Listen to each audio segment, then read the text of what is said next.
Hello, I am the Ronin Pawn. Wait a second, Pawn. Hello, I am the Ronin Pawn, and welcome to a twitch.tv/Ronin Pawn livestream on twitch.tv/Ronin Pawn. The air quality today is quite a bit better than it was at our first live stream back after 6 months. This will be the second. And I don't have to wear my mask, which means that I'm less muffled in the mic. I've also made a number of little improvements to the miking setup here. And I feel, at least right now in my nose and my throat and my lungs, I feel pretty good. We've been having some really bad air quality across the entire United States for the past 2 days. Those wildfires in Canada turned basically the entire, the entire continent, really, into one large gray cloud on Google Maps. But we have sustained it, we have survived it, and tonight, as I am again live streaming the wee hours of the morning, it's just where my sleep schedule is right now. And I'm trying to get it to change. In fact, today, I woke up at 10 p.m., and that's a good thing. I woke up at 10 p.m. instead of the 5 to 7 p.m. that I've been waking up at recently, which means that I can, probably swing this thing around back to a non-vampire and more sort of a human sleep schedule there. Let's have a brief check-in on the city of Detroit, make sure, Batman isn't coming. The trains haven't fallen off of the tracks yet. The swamp monsters are not coming out of... I mean, there's a lot of things that the polluters put into the Rouge River there, and I just like to keep an eye on it just in case. I watched a lot of X-Men cartoons when I was a kid, and I know what'll come from the toxic waste dump. And then here at the border, pretty much nobody wants to come to America. Okay, got it. Societo, how you doing? Howdy, Pawn. Howdy to you as well. I'm going to be playing the Swindle tonight, and we're going to get back to Kerbal Space Program pretty immediately, too. I've got ideas, I've got plans, I've got thoughts. But for here and for now, I want to pick up on my world record attempts at the Swindle. And if that's going to be the case...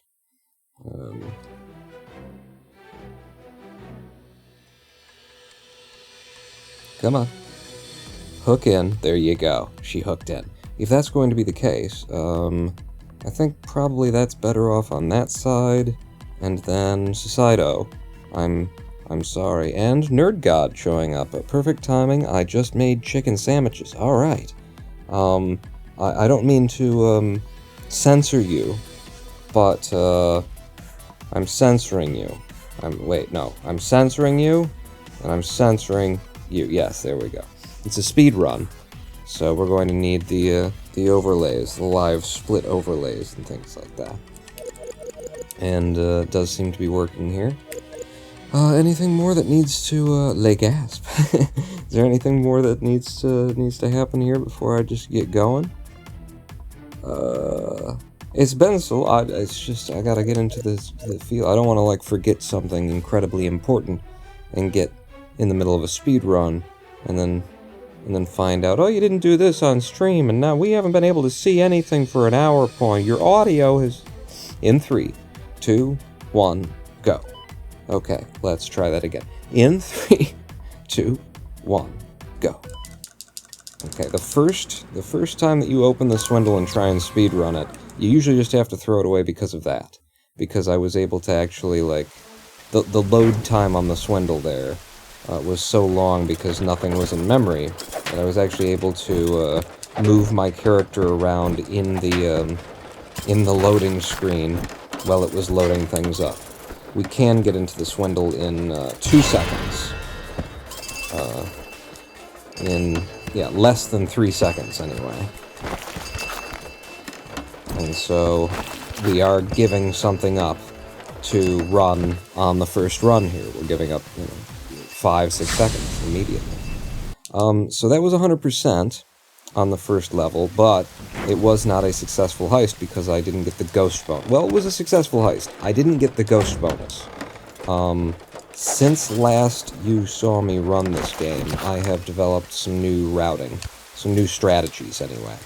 Please allow me to move.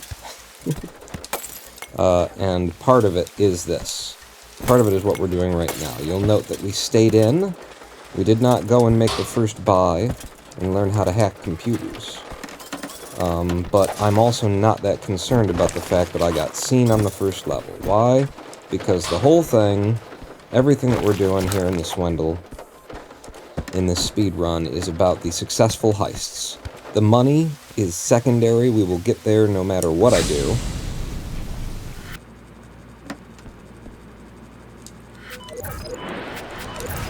Okay, that's not bad for the first menuing. We will get... Oh, and I have cleared out a number of my golds. The ones that started up. They were using an old method, they were corrupted, they didn't have the right stuff in them, all kinds of... Yeah, I've got tons of excuses for why I've cleared out my golds, but you'll be seeing a lot of gold splits today. Bear that in mind. But yeah, we're not concerned about the money. I don't need to make every dollar that I possibly can. I don't want this floor money. I want fast, successful heists. And the Swindle defines a successful heist as getting 80% or more of the money out of a building. And that's all we need. So, I didn't need to go into that room at all.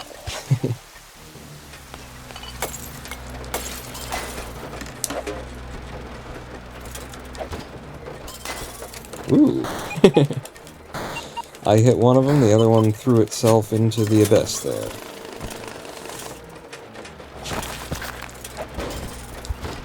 Whoa! Whoa! Okay. Okay. I'm pretty sure I hit him there. What do you think? What does everyone at home think, huh? Did I or did I not hit that guy?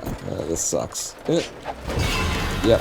This sucks. I'm just trying to see if there's a second computer in here. It doesn't look like there is. And we're screwed. I went into a room that has no exit. I glitched myself into a room that I cannot glitch myself out of. So we'll just throw this one away. I'm also trying to, keep myself honest. What were you going to say, Pawn? You've already lost it. I had to tab out of the game and approve the fact that we got a gold split there. And just doing that made me forget what I was saying. I'm trying to keep myself honest. Oh, I'm trying to keep myself honest by actually, respecting the early game here. Trying to not get into a constant loop of never getting out of the slums because I'm demanding absolute awesomeness out of the slums. Best times, best movement, I'm trying to hold myself to a standard where, it could be considered a no resets kind of attempt. I mean, there's definitely going to be resets, but where I'm trying to play to keep the run alive. Yeah, that's a good way to say it.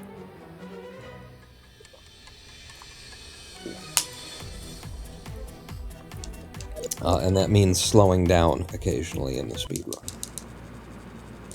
Ah, shoot. Okay, we have still not gotten a good start today. Okay, the next one will be it. So, just here for the floor money this time. And trying to get all of it, although we don't need it. Part of routing is to at least try to get all of it. Right, I'll be back when you're in a better position there.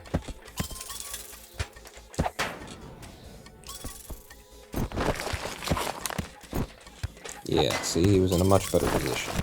Some of the best speedruns in general, the start of the game is sloppy as hell. Yeah, it's usually sort of like christening the ship, isn't it? Usually when you see something go really wrong, really slow at the beginning of a speedrun. It's like, ooh, this one's got a chance. We've already gotten all of the crappiness out up front.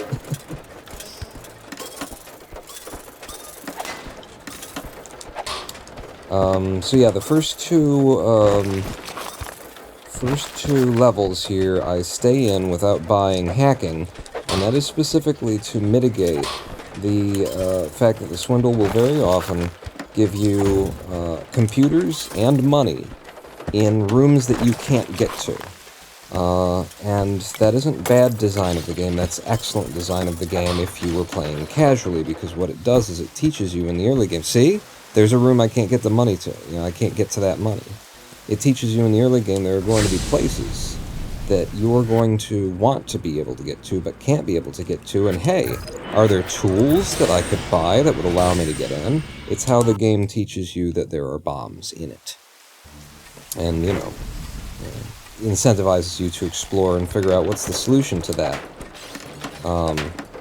However, for us in the speedrun, it is a bad thing, because it means that there could be computers underground, and if there are computers underground, wow, that was close, then the run is just, that's an instant reset.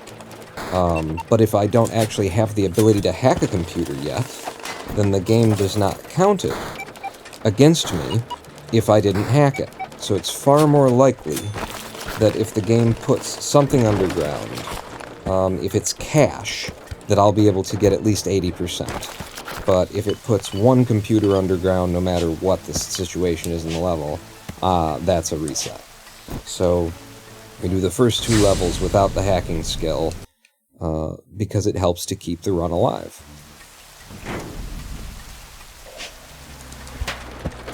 Man, I gotta wait for Long Eyes Slow Walker over here.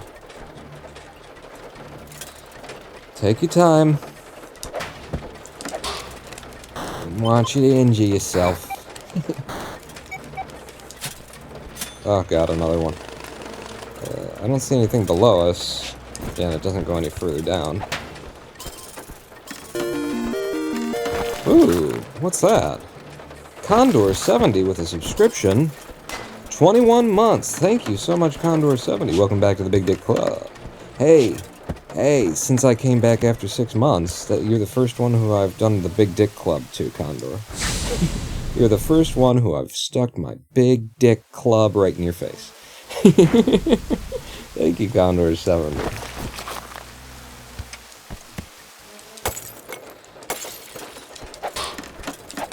So yeah, after we get through those first two levels, we are just here for computer money.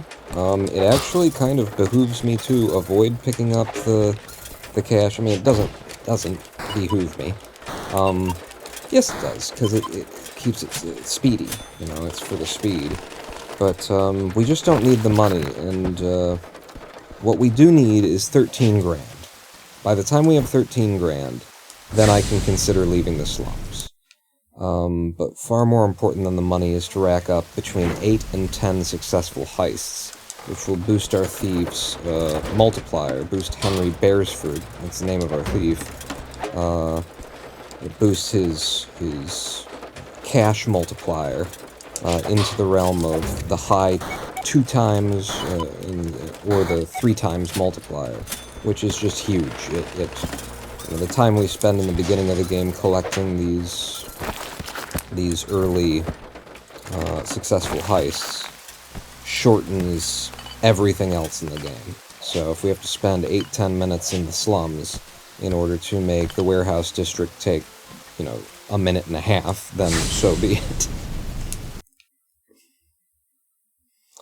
Good morning from Europe. Unusual stream time for you. Yes, I'm trying to get it worked back around. I woke up tonight at 10 p.m. Which is an improvement.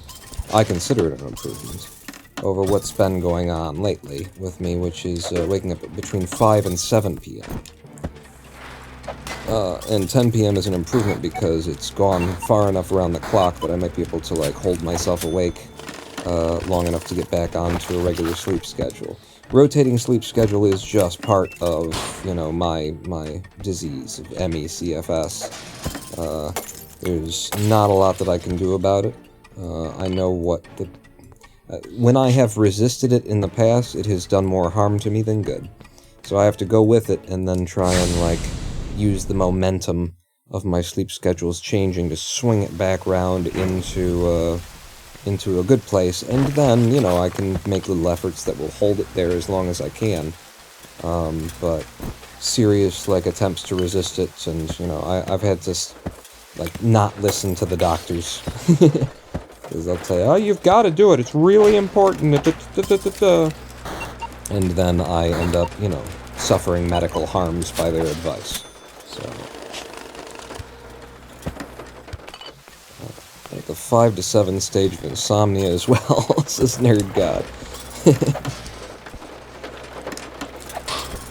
Oh, jeez. Okay. It's no problem. We don't care about being seen. Being seen does not make it not a successful heist. And as I said, what we're here for is successful heists. But that was unusual. That camera dude, those guys don't usually flit around like that. The next style of camera dude does, but these ones don't usually suddenly wrench their view 180 degrees. So that was some low RNG. Special. It's special. We saw something very unique and special right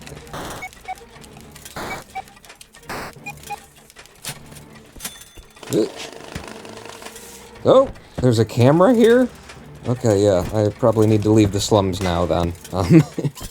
Start getting cameras in the slums. That's the slums telling you, you shouldn't be here anymore. Why are you still here? Okay, I don't see any, Oh, well, wait a second. Alright, we're good. That's all the computers from this level. Almost certainly. And... TGSCH24 dang, finally able to catch a stream again. I think the last time I was here, we were speedrunning Kerbal. Yeah. I still hold 3 world records in Kerbal Space Program. That's just silly. I really shouldn't at this point. Because I know that there are people who can beat me, they just haven't bothered to. And we're into the warehouse district, but welcome back to 24. I've been recovering from my illness for 6 months. So you're here to the second stream where I've been well enough to stream, basically. I'm gonna go ahead and use the bombs. So entering into the warehouse district, the second buy there. With the 13 grand that we walk in with, I buy bombs, I buy the ability to look up and down a little bit. I buy the ability to hack through locked doors, aka pick the lock, but the game calls it hacking through locked doors. And I buy the ability to stick on the wall, like I'm doing right now, for exactly this reason. So that I can, you know, smack a bro in the face. Without having to risk everything doing it. Where the hell is that? Oh man, that didn't work out. It's all the way over there! Well, I can't get there. I used 2 bombs to get down here, thinking that I would be able to get in there. So now I don't have enough bombs to make it into the next room where the thing actually is. And that looks like that was the only computer here as well. This level was a complete and total waste of our time. Thank you, Swindle.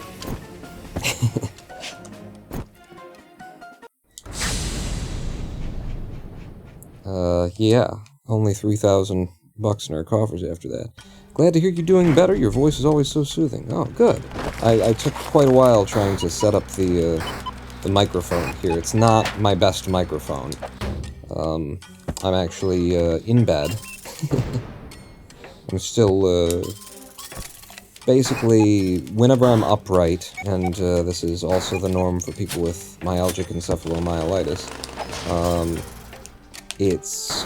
What is suspected is that our blood volume is low and our blood pressure is low, and when you do a Doppler test of the amount of blood volume that is in the vertebral arteries, or the, what's the big one that's right on the neck there? Oh, jeez. I was trying to avoid doing that.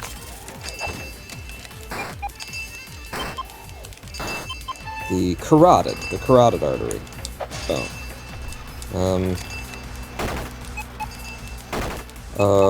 You find that we have like 20 to 28% less, blood volume is getting to our brains when we're upright than a healthy person. Healthy person, it's about a 6% drop in blood flow to the brain when you're upright over being down. But for us, it's you know, a quarter of the blood that's supposed to be there is gone.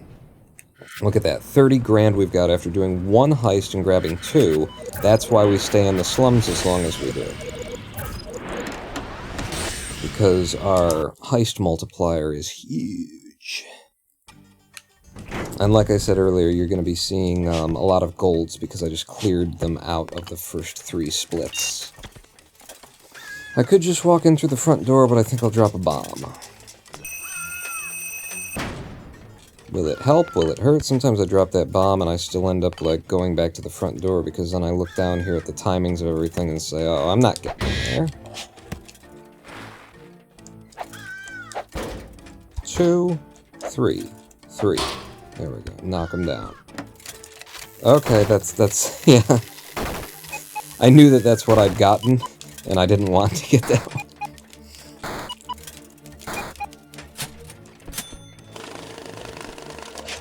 Yeah. Okay, any more computers in here that we can just, like, walk into, that we can see clearly, easily? It's right here. Don't have to work for it. Pick it up, grab it, walk out. We're trying to get through all of these districts as quickly as we can. Uh-oh. Yep, there's not a computer down here, so this is just a waste of my time. Please. I'm leaving. I do still need to check top right, though. Looks like there's an upstairs here that I should check as well. It's not that I need it, but boy, it sure is beneficial. If I can get all the computers out of these early stages. That camera drone is the most problematic thing we got going. 2, because I'd already hit him once. Those take 3. The Wolverines is what I call them. They look like Wolverine, don't they? Okay. Yep, I saw that coming. It's fine. Everything is okay. I just have to hack my way out of this building a few times.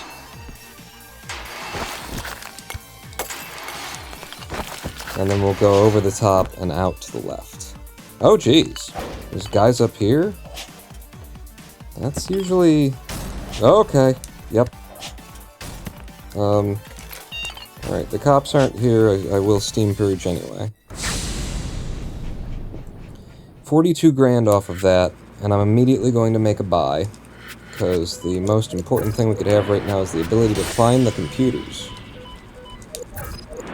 Getting a bug will help the money come in a little bit faster, and to hell with it. I'll buy some hack speed, I think is what I just bought there.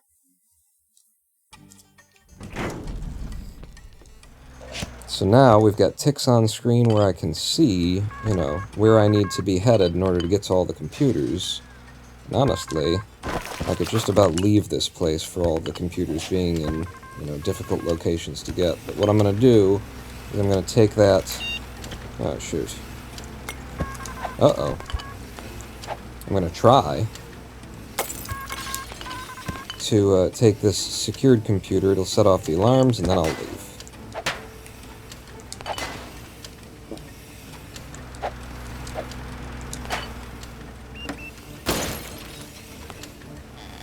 Get rid of that landmine there. Knock you down. This guy to run over here. Knock him down.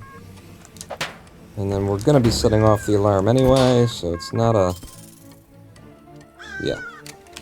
It's not a big deal to be seen. There we go. So that at least gets something out of this level, and like I said, the location of the computers, it looks like 2 of them are well underground. I wasn't really interested in digging to find them. We're back up to 29,000 in our coffers after that heist. And this is good, a level that only has 2 computers in it. That's, it's not a bad thing for us.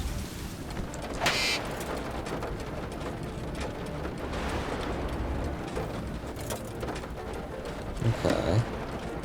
Situation just seems hard for me to read, honestly. Like, what can I get away with? Come on. Come on out here. Yep. Yep. Yep. No, don't go all the way back in. I lured him out. He's a real nuisance. He has to be hit 4 times to be knocked down. And just luring him outside is usually a better idea than actually fighting. Okay, that's one of the 2 computers. So if we get the second computer out of here, then this will count as a successful heist, because we'll have gotten 80% of the, 80% or more of what there was to be had out of this place, and that will, you know, help the rest of the game come in even faster, because it'll increase our thieves' cash bonus multiplier. So that's why I'm happy when I see, ooh, there's only a few computers here.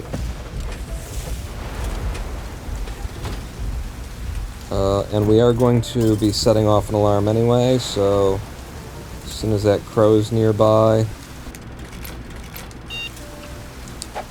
I need to get rid of the crow is the thing.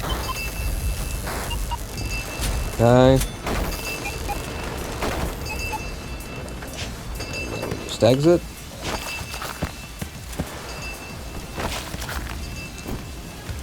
And in the early game here, the cops aren't that much of a threat, especially if you've got a little bit of Steam Purge, which I did buy into.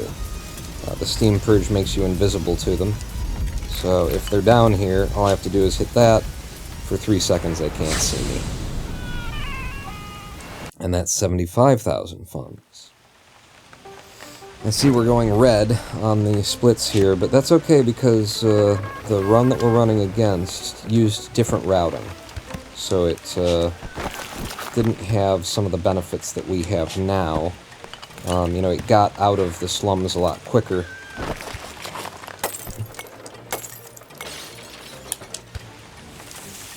And sacrificed the successful heists that we're carrying for getting out of the slums quickly. So.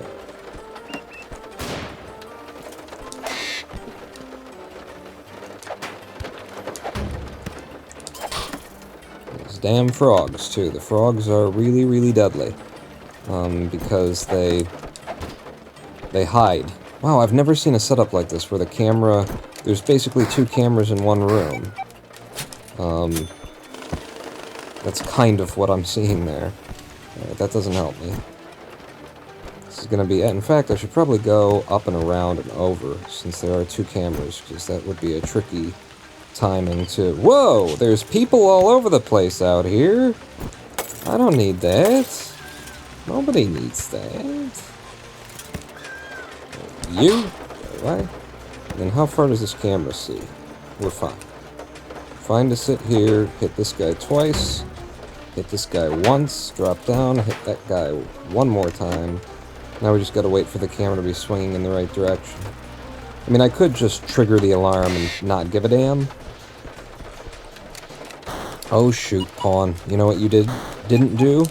Last level? You didn't drop the bug you bought, you silly boy. Alright, that's all the computers that are here. So... Oh, Jesus.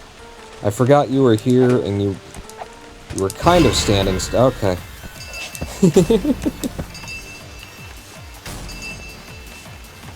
Didn't want to trigger that alarm this time. Didn't need to trigger the alarm. But I did. So, here we are. Have the Steam Purge handy.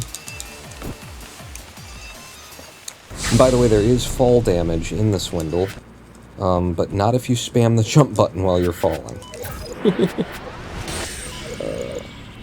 What else can I get here?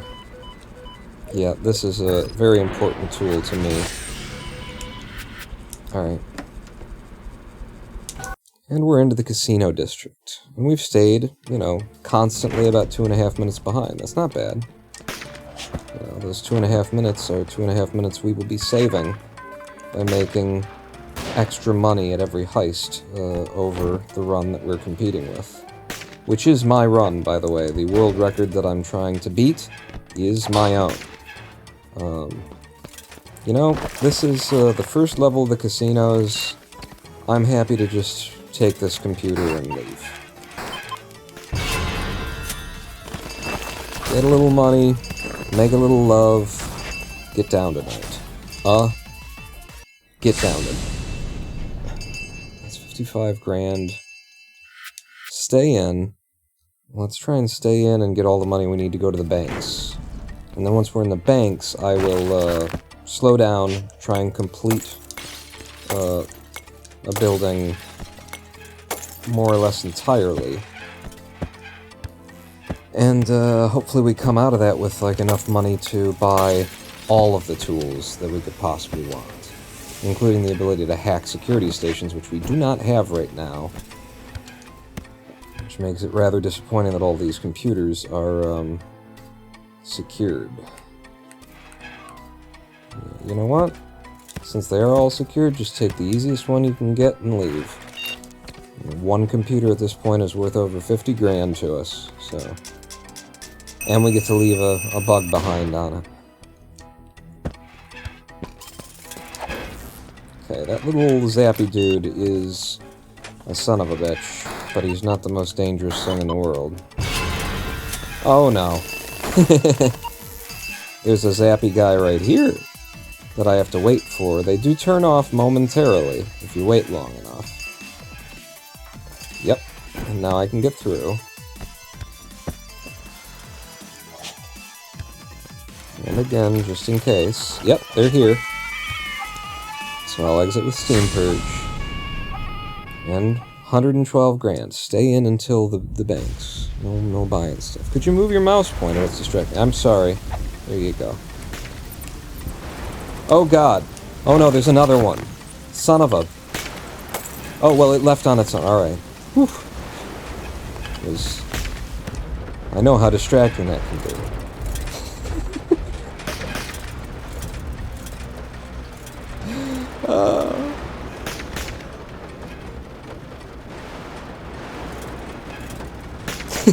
I hope this is the world record now, that the mouse pointer was on screen all of that time, just to... I love that.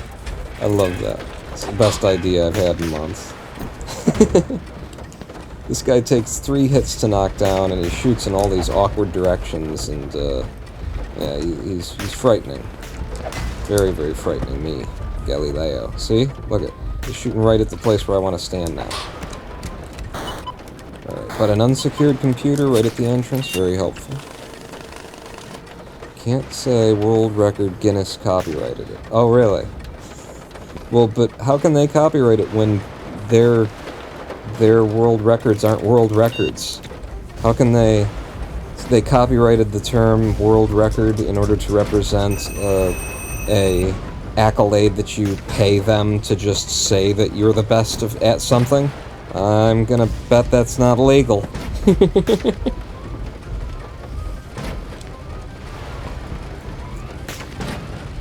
yeah, and if anybody didn't know, the Guinness Book of World Records is just, you just pay them, and then they send somebody around to pretend like you're the best who's ever done a thing.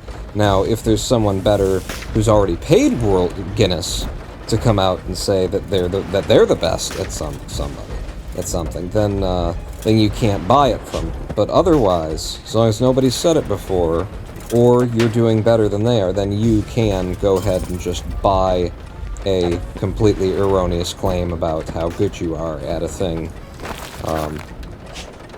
Yeah. That's the world we live in, everybody.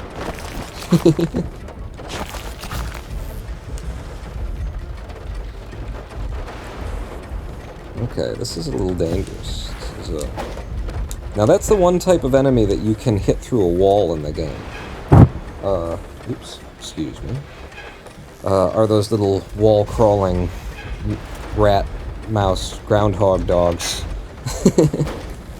You can't actually hit them through the walls because otherwise it would be unfair to you, honestly, the way that they move and what they can do to you. But otherwise, the game is centered around the idea of being fair to the enemies, which means you can't swing even at them around like a corner where sometimes you look at it and you say, I could absolutely hit that thing from there. That's usually how I die, is in one of those scenarios. I'm gonna take those computers and leave. I'm pretty happy. I did put down my bug, right? Yeah. Ugh, excuse me. 274 grand gets us out of the casinos and into the banks. Which was the goal. And we've got money. Not enough. Ooh, yes. Enough to afford the ability to hack them, but not enough to afford anything else. Okay. Let's get into the banks. And see, we've just pulled back 2 minutes there.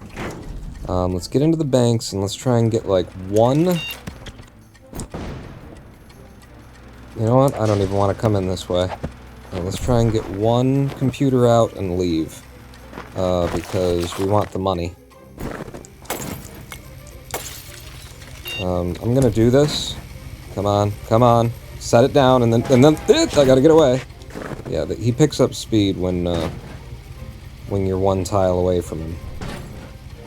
But if you can blow him up, he then blows up again.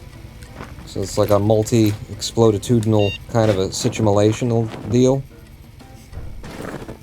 Alright. Snipers take several hits. There's a guy with a shotgun over there. Ugh, this sucks. I can't use that mine to kill them because it'll blow up the computer that I'm trying to hack, so I have to just wait them out. But we got 2 computers here, so it's worth waiting.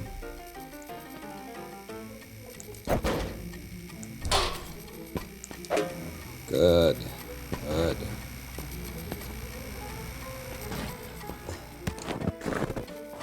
I just wish I could, like, get to this one up here.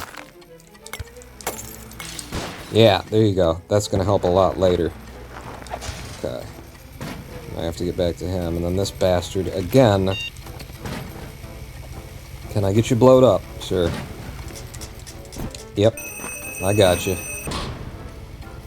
He went down.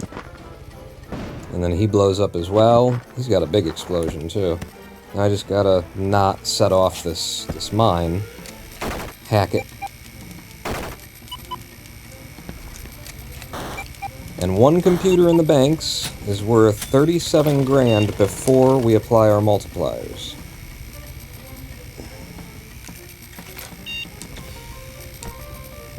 Ah, man. I'd like to use my remote det on that, you know, you see the electric arcing over there? But it tends to get me killed when I'm trying to use it from below it. So I'm a little bit afraid. Okay, that camera will never be able to see me if I'm standing in this tile. And we're in. Give me this. Give me this. Okay. Boy, I could stay in and try and get more and more and more money. I think you leave, Pawn. I think you leave and you go get a bunch of tools with the, probably 200-300 grand you're walking away from hacking 2 computers in the banks. Yeah, 200-300 grand is dead on accurate. So let's get a second double jump. Let's get stealth. Let's get better eyes. I'm gonna need that for the end game. Stronger hits. More bombs, and that's kind of all of the money right now. So we still need more money. But we got 12 minutes to get the money that we need for tools, and the money that we need for entering the Swindle, which is 400 grand is what it costs to basically forge a signature. Forge a passport that gets you in. That will destroy the computer as well. Same situation as before, except this time we've got faster walking enemies. So, yeah. This doesn't help me, but it doesn't hurt me. Alright. I'm just scoping things out here.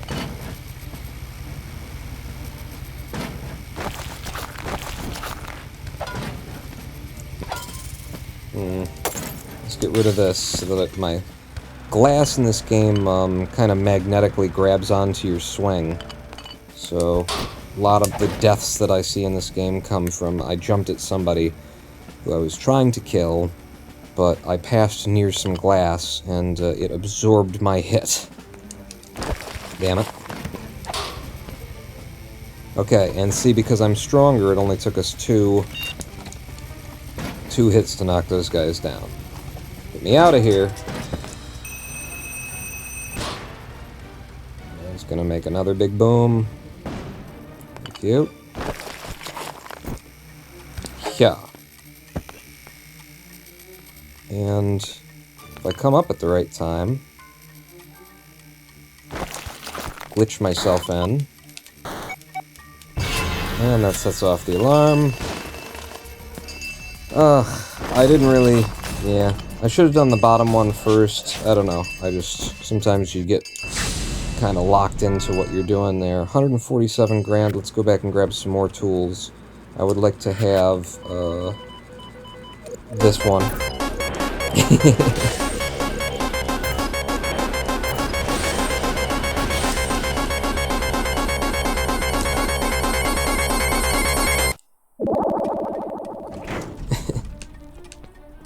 They own those words. Now that's how it works. That's what it means now. World record means something that you pay someone to say that you're cool. Who played that? Was that you, Nerd God? It was Nerd God. And Mr. Vat Nadal subscribing 38 months. Thank you so much. Welcome back to the Big Dick Club. And back to just, you know, me being a live streamer. Remember when that was a thing? We're doing it again. And we're getting the world record on our, like, second or third attempt of the Swindle. Yeah. Make that call out right now, Pawn. Don't have any humility. Don't. Don't jinx yourself. Don't try to not jinx yourself. This would be hard to get into this building, so again, F it. I'm just gonna take what we got there and walk away and go to another heist.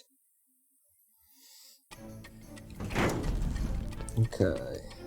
Aha, see, and that's why we got stealth, is now we've got this enemy who can actually hear us. And I can hear you.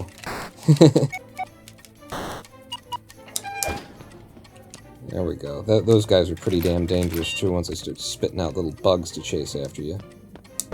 And that's why I got the extended... Look at this. I can stand all the way over here and think hard, and that man dies. I love it. So where are the computers? They're above and to the left. First one's here. Well, you know what I really need is the ability to know where the goggles that will tell me where the... Oh yeah, everybody died. That will tell me where the security stations are. That would be real helpful. You get out of here. You get out of here. And you too. And you. That guy was dropping poison, vials of poison gas. If I walk into them, I suddenly have to leave. Oh wow, that guy just accidentally, like, ran off the side there. When the enemies are loaded into the Swindle, there's clearly, like, a base speed that they're generated with, and then it snaps into, like, what their speed is supposed to really be. And so, at first, the enemies will move at a set speed that is often faster than what they are supposed to be. Yeah, there you go. Supposed to be moving at. And then once they hit their first wall and turn back... God, I love this tool. Then they snap into their actual speed. Down. Up. Right. Left. That was not the only security station in here. Damn it.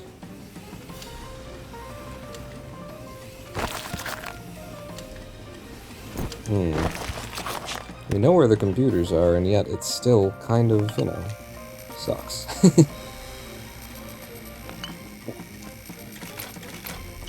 the remote dead is still in my hand. Wait until everybody's as close as they can be. There we go. I got those guys. Those were the two that were concerning. Why are you looking up, Pawn? Oops. Sometimes my brain does exactly the opposite. What I'm trying to do. Go. Knock him down. And here's the other security station. And everybody die. Alright, almost everybody die.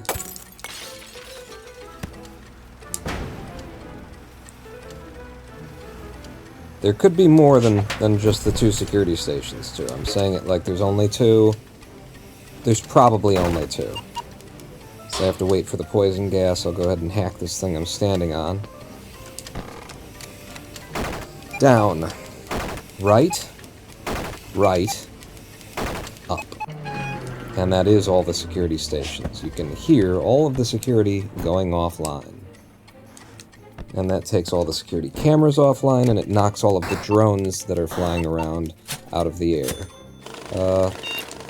Do I have two bugs now? No, this is the first bug. Alright, now that we've made it safe-ish, in here, let's get every single computer, and then let's leave here with like $1 million. I'm not kidding. And buy everything that the game has to offer, except for maybe like teleportation. And go to the Swindle. That's my plan, anyway.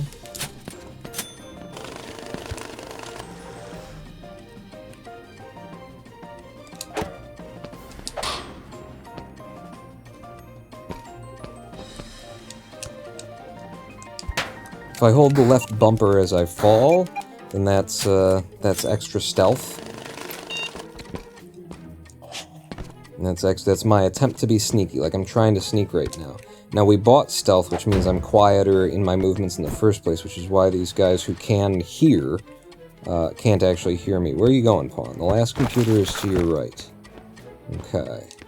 Well, it doesn't look like I'll be able to get there from here that way, anyway. Yeah, we're gonna have to go outside and come back to the way we came in. Right.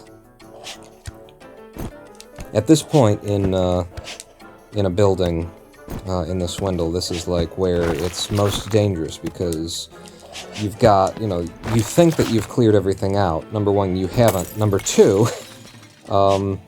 like, what you haven't cleared out is probably like some spikes or something like that, and you'll be looking where you're going instead of where you've already been before, and you just make a stupid move and get yourself killed for no reason.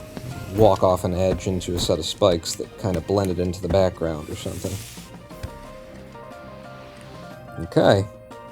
This is where we entered the building at, if you'll recall. This is going to be kind of a hard guy to get to take him out, and to not be seen. I'm going to...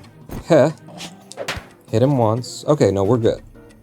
That's why I got the steam purge handy, just in case. Okay, left and up, and that is every computer in this building in the banks with Henry Beresford, and we weren't seen, and with all of these multipliers, that's worth 705,000 Swindle dollars. I don't know what they're called. So what do we need? We need the goggles that allow me to see the security stations. It would be nice to have EMP. Yeah, let's have the EMP. Let's have auto steam purge. It's very expensive. Let's have a slightly longer duration on the steam purge. And I might ask the police not to come as quickly. Twice. And then we can still afford to get into the Swindle. Tools. I guess we could use bot confuse. It's just, I probably won't remember to try and use it, and that's all of our money, and ladies and gentlemen, we are going into the Swindle on world record pace.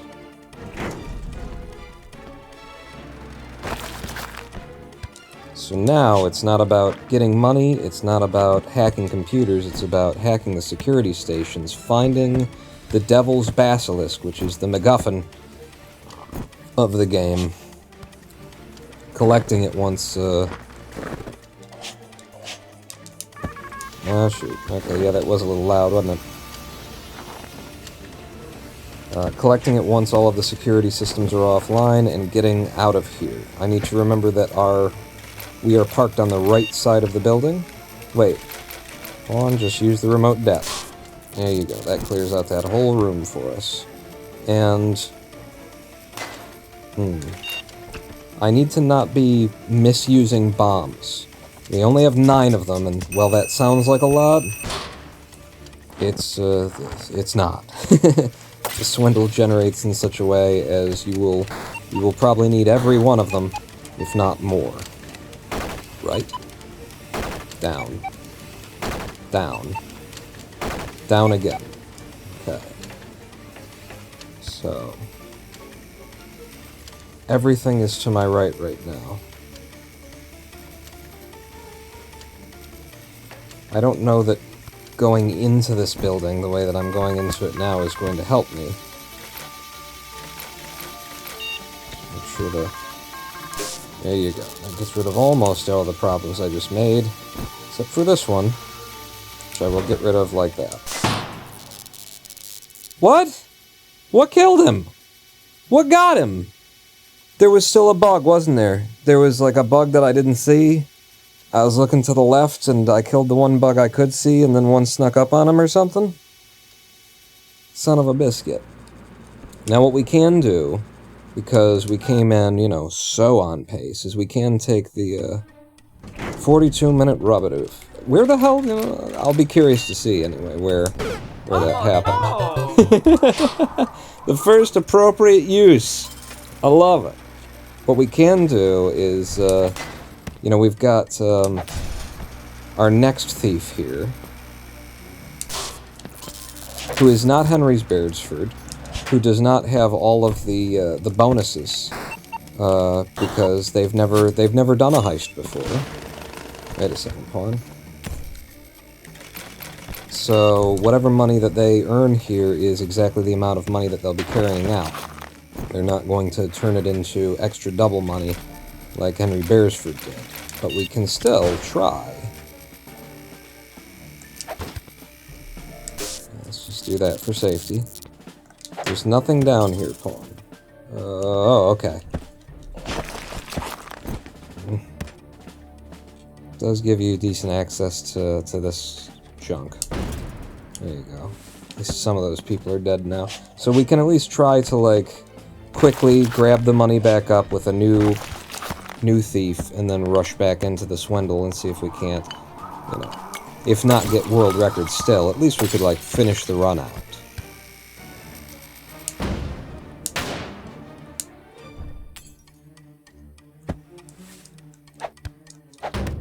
Okay, I don't need to be over here. No, you don't. However, picking up as much floor money as possible, it ain't gonna hurt you, considering that this thief is, you know, not as skilled as Henry Beresford was. Oh, yeah. I'll waste my time. Up. Right. Right. Right. 3 rights. And then here, I can go up at my leisure. I can also pop that guy. There's a camera up there, if I wait for it to swing past.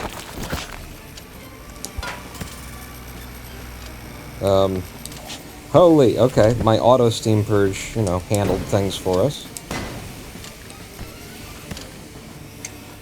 And that is the last computer that's in here.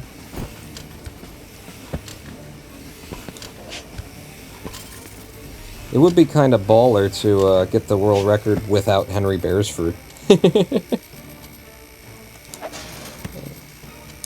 It's not the way you want things to go, but if you could still do it, it's kind of like, damn, you just that good, huh? Right. Down. Up. Right. Okay, that's all of the security. Makes my life a lot easier in here, and now there's one computer to the left and 3 down right. Alrighty then. Get in that hole. Wait for the Wolverine. Okay, well, I disagree, game. I'm pretty sure that I came up from behind and killed it before it couldn't have possibly seen me, but, you do you.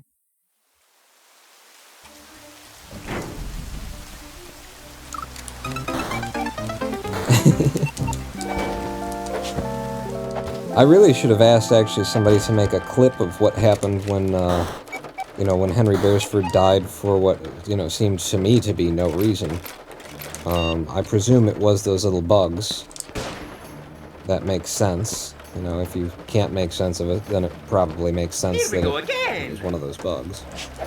But it would have been nice to see. And now you get to see what those guys do when they hear you.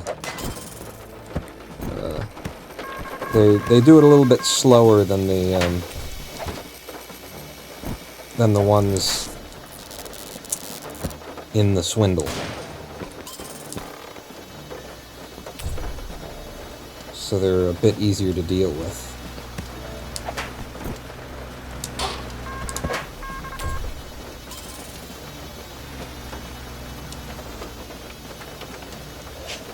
Now this would be a horrible place to go in, because there's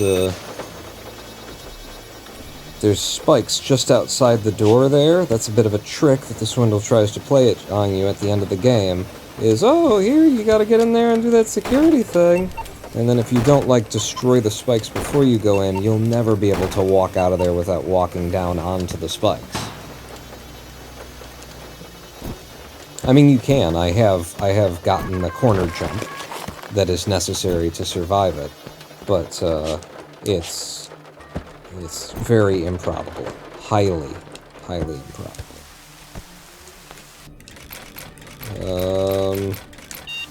Yeah. Throw up one of these snipers. Man, that's a long room for him to be walking. And he's just about to turn around. Oh, yeah, okay. I've got 6 seconds, right?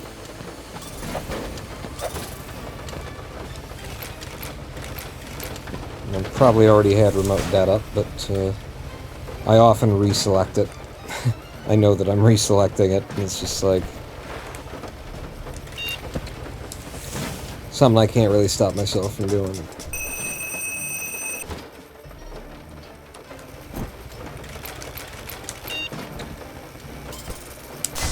Yeah, I wanted to get rid of you.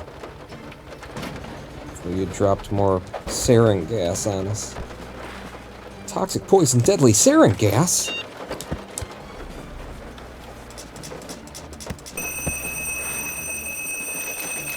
Back to the remote det. Ah, it did get him. I was thinking that might get that guy. Yeah, you can die as well.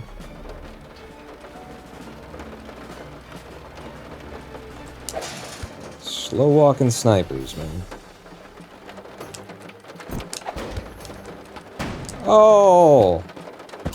I just blew up one of the computers. That's why I'm saying, oh.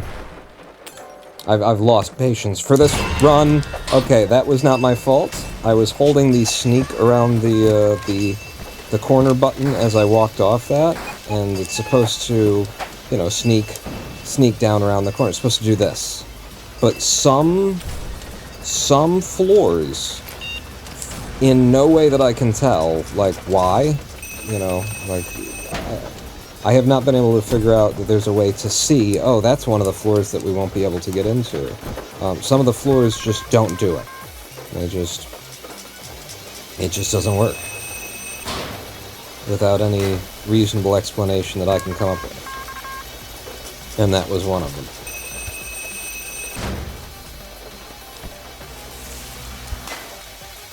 And we are definitely going to get killed by police here. That's just going to happen. We've stayed in too long. I'm not even sure if was my entrance from the left or from the right side of the map. Another one down there? To hell with it. As long as we're going to be running from the cops, might as well be running with all the money we can get. Ah! He got shot from behind. I like it. Okay, I think I was on the left.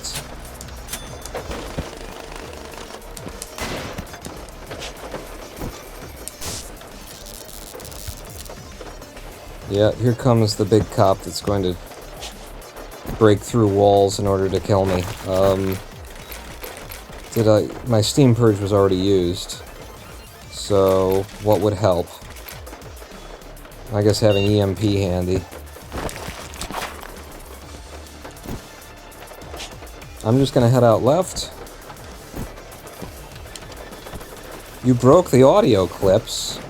How? What happened?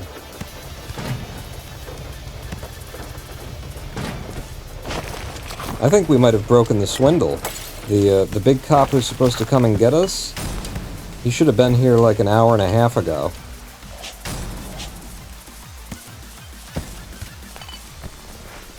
Okay, I don't have Steam Purge, so this is gonna be one heck of an exit if I can pull it off. Here are the cops. They kick open the door. Now they're coming back. I pulled it off. Maffycraft with the 25 months of subscription, 25 months and still rolling. Welcome back to the Big Dick Club, Maffy. And as you can see, this thief exited with many computers in their pocket, haul of 73,000, and it was only worth, 73,000. It didn't turn into anything more. So it would take us another, 5 minutes to build the money back up to get back into the Swindle after Henry Beresford dies. Impressive. That is the whole thing behind this speedrun, is keeping Henry Beresford alive. Amazing that we got on world record pace there on our second or third run of the day, and more so amazing that that out of the blue, something came along that was invisible to my naked eye and killed us at exactly the wrong moment.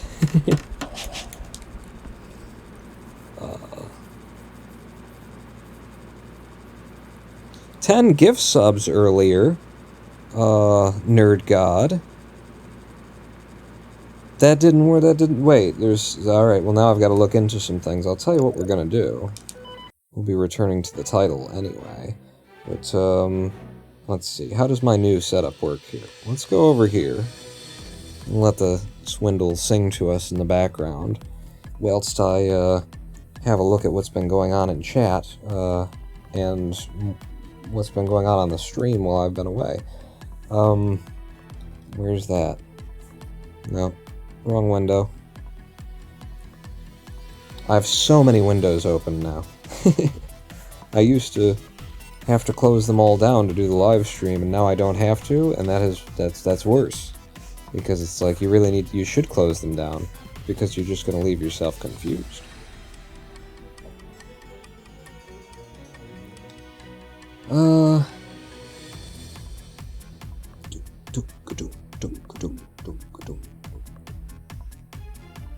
Oh goodness, I'm sorry. We'll Do It Live. I see that you tried to play, Nerd God, you tried to play We'll Do It Live. We'll Do It Live, Twitch wouldn't allow me to have that.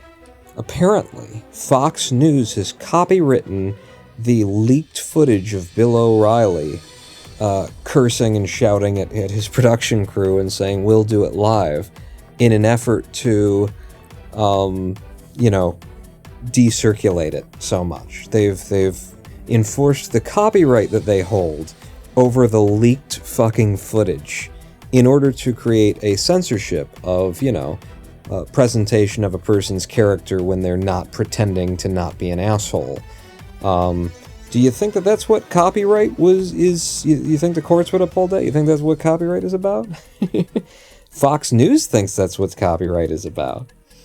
And it was Master Vat Nadal gave out 10 community gift subs, and it just didn't come up? That one should have worked. Hang on, I can fix some of this stuff live. I can at least get rid of that thing that didn't work at all. I use the real mouse. Hold on, use the real mouse. So channel points.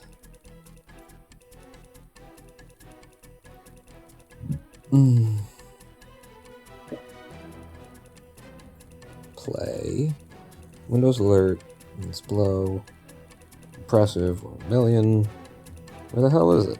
Play. I don't see it in here. Oh, that's the this is the place where it wouldn't make, and that's why it doesn't work. But the other place under viewer rewards and channel points is the place where it did make. Yeah. So where you at, Bill? There he is. We'll do it live. There are requests pending. Reject all. Which probably gives you your points back, actually. So that's good. Yeah, okay. I'm back to Stream Manager.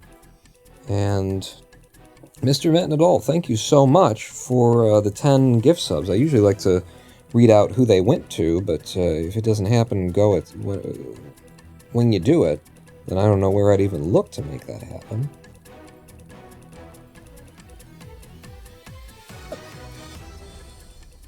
Just looking to see what else might have not happened correctly. We'll Do It Live was the only thing that didn't play, so then the question is, why didn't giving out 10 community gift subs work?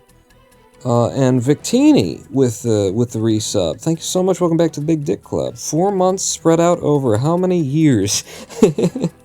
Yeah, a lot of those years are just me disappearing for a while, aren't they? By the way, on the right there on the screen, if you weren't here before, or if you weren't here for my explanation, you're looking at the city of Detroit on the right. This is a number of different live webcams that are spread across Detroit, and I decided to include them, in the desktop scene here, so that you get a taste of what my hometown is like. Ooh, and we just happen to be here when a train is coming through. That's the whole point of this webcam, is to watch the trains come through. Excellent. I don't know if it's already passed or if it's about to come through, but keep your eye on that spot, because that's, it sees frequent trains, but it still feels a little bit like, you just found the Easter egg when they come by. Whatever happened with that UFO pic in your Discord? UFO pic? The one where there were squares over Detroit that I posted, and somebody was like, they're taking it in the office, and that's the reflection of the overhead lighting behind them. Pawn. I couldn't, for the life of me, figure out why there would be these squares of light hovering over the skyline of Detroit. Did you take that, or was it on the news or something? It was something I saw, I think, on Twitter or something like that, yeah. But I didn't make the connection. I didn't realize there were squares of light, and they were parked like perfectly over the sports stadium and something else, and it was just so, it was extra special weird, and it was like, what the hell is that about, and why isn't anybody else saying anything about it? I had to ask on Twitter and on Discord, what is this? What am I seeing? Obviously new USAF test craft. I'm sorry, I'm still trying to look at what might have caused Mr. Vetnadal's 10 gift subs not to trigger an event here. So if I go back over to alerts and edit alerts, gifted subscriptions, community gifts, general settings of community gifts, if there's at least one gift sub, this is what's supposed to happen.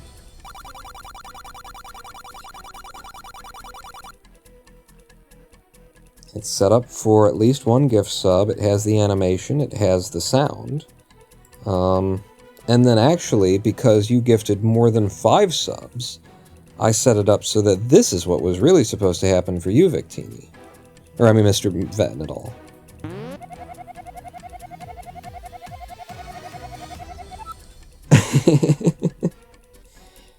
Two different... What are even those sounds? They're both... let's see. What sounds did I pick for that? That was the Mario Hup Hups. Mario Hup Hups is for 5 community gift subscriptions or more. And the other one was Zelda Talking. It was Zelda from the original game talking. You know, when they just put text on the screen, it would make that sound, make this sound. Is that Amtrak? Asks Saito. It very well may be. You know, we have an Amtrak line that runs from Detroit to Chicago, and that's. But we also have a lot of cargo trains that pass on that line as well. But if it didn't look like it was box containers, then it probably was Amtrak. Yes. Box containers or you know, ore carriers. Zelda can't talk. Well, when the old man tells you, you know, it would be unsafe and here's a sword in a cave, he sounds something like this. But yeah, that's set up for gifted subscriptions. So that's on Twitch if that didn't happen. But thank you again, Mr. Vetnadal.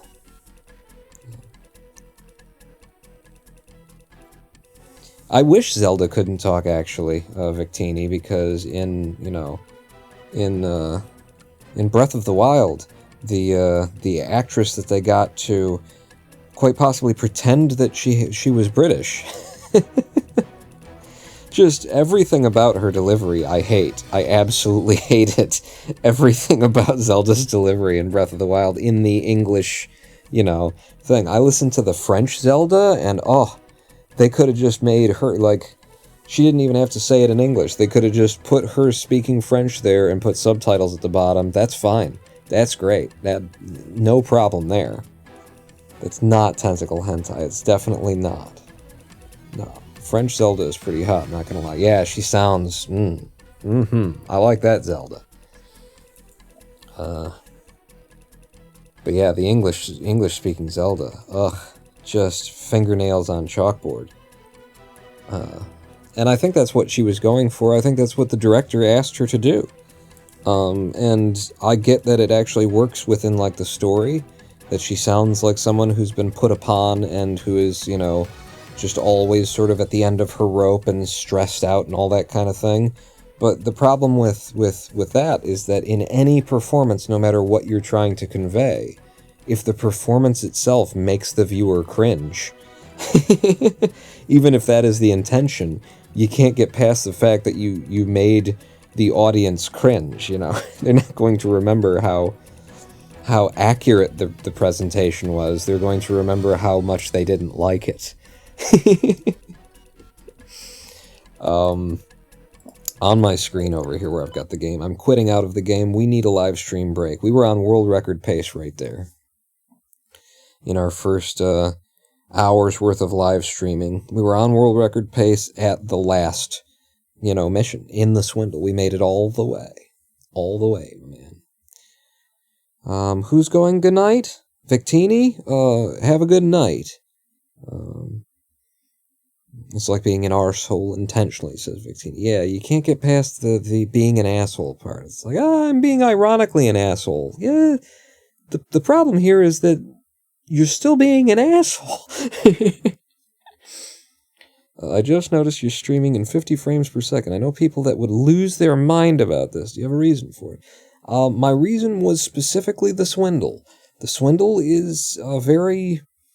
the game doesn't want to, like, encode at a nice, smooth frame rate. There's so many changing pixels constantly, so many layers of lighting and smoke and fog and stuff that's changing everything so constantly that, you know, the X24 or I think I'm actually using the NVIDIA encoding, but whatever encoding I'm using, you know, even when I tried it on X264, it's a lot for the encoder to try and... There's not a lot of skimping it can do because things don't stay the same. And so I've got the Swindle, I'm running it with all of the visual settings off except for bloom.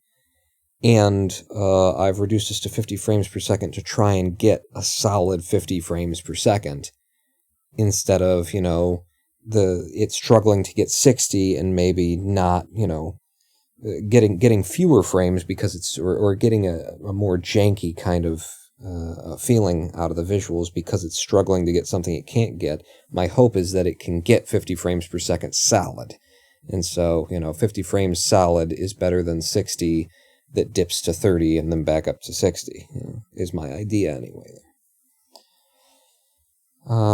They're both X264, one's just super fast. Okay, yeah, that would make sense. And NVIDIA, it takes it completely off of the CPU and makes everything run so much better. Sadly, NVIDIA's version on my old video card, the 1070, is also not as good. The CPU version of X264 can be told to make things look really, really good. And if you have the CPU to support it, you can support it. I'm pretty damn happy though with the visual quality and the frame rates that we get out of the live stream with NVIDIA's baked in encoding from the GTX 1070. But yeah, let's have a live stream break. And I'll go pee, and we'll just take a little bit off the top here. We'll just smooth things over. When we come back, back to the Swindle, back to the grind. Really happy that I picked up the controller for the first time for the Swindle in probably a week and got immediately on to world record pace. Let's see if we can do that about 7 minutes from now. Don't go anywhere, pawn not out.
want scotch?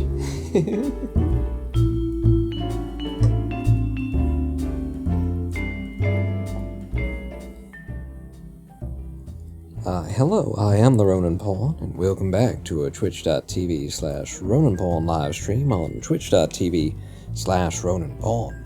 Just pouring myself a scotch, a nice bubbly scotch. I'm just pouring myself a bit of seltzer water, carbonated H2O. Nerd God said if you haven't tried increasing the buffer size in OBS, that would help with tiny particles and stuff, but it increases stream latency. Well, I mean, you've been watching the live stream, so does it seem like we need that?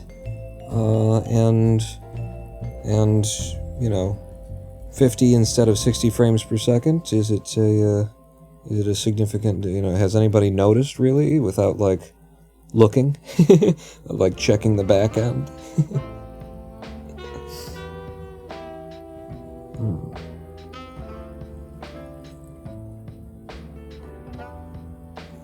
Because I will absolutely, you know, make whatever changes will improve the live stream. But if there's no problem, then I'm happy to not fix a not a problem.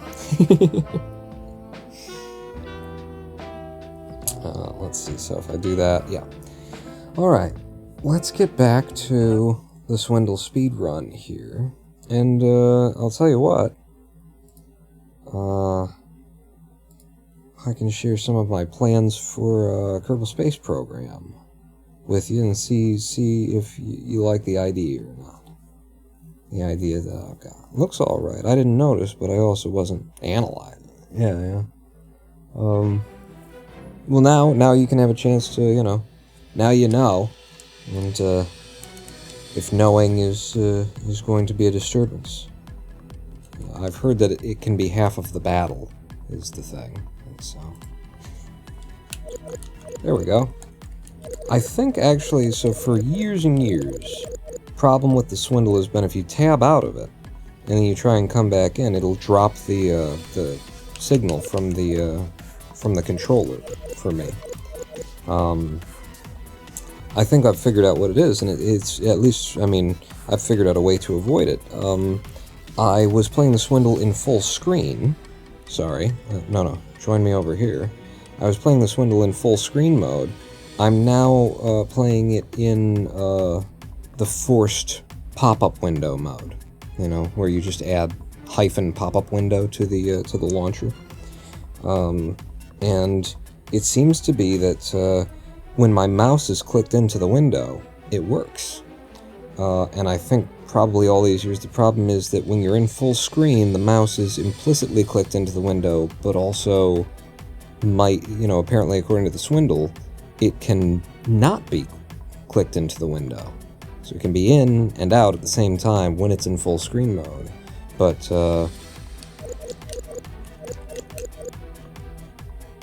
oh, and by the way, while we're speaking about mice, I should get that one off, huh? There we go. Oh god, there's another. Oh, Jesus. Wait, I'm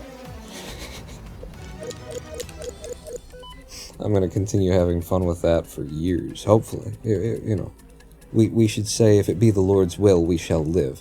In 3, 2, 1, go. Back into the Swindle. And, yeah, we can talk about,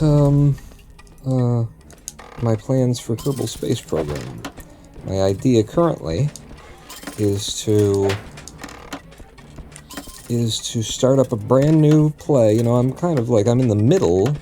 I'm about to start doing interplanetary missions in the mod that I've been playing, which is Probes Before Crew, that changes the tech tree and rebalances the game and adds missions. It does, like, 90% of what I used to say, you know, back in the day we were playing Kerbal Space Program, and I had, like, I'd written my own design document for how I would rebalance the game. Somebody went and did it. And it, you know, I wasn't trying to bring probes in first, but apparently bringing probes in first helps a lot in rebalancing the game, because, damn, this is just everything that I always wanted from Kerbal Space Program. And so, my first thought is let's start from scratch, so that we can start together, and, you know, have a story, have an experience, where we all came along for the ride. No. Okay, I just wanted to get up there to be able to see whether or not that guy was hiding cash. And now I have. So we can leave. So that's plan number 1 for Kerbal Space Program, is start from scratch. And if y'all are interested, then that's what we'll do. Start from scratch, and I can show off just how good this mod is. The other thing in Kerbal Space Program that I'd like to do is micro machines. I have always wanted to do a series where, you know, where it's creative mode KSP, and we're just building stuff, but, you know, the theme of it is that we're building things small and Kerbal-sized, and we end up with vehicles of all kinds and all sorts for Kerbals, and then, after we've made the vehicles, you know, we get real crazy. It's whatever, you know, once you've got all the vehicles in, you just see what next inspires you, but the premise behind it is to make very small things that are Kerbal-sized. It brings me such satisfaction to create a little jetpack for a Kerbal that isn't just their jetpack, you know, that kind of a thing. So those are my 2 Kerbal Space Program ideas. One for career and one for creative, and I think I would be happy to do both of them, and especially in this mod that answers so many of the problems that I have had with the game. You know, there will be far fewer reasons to get upset.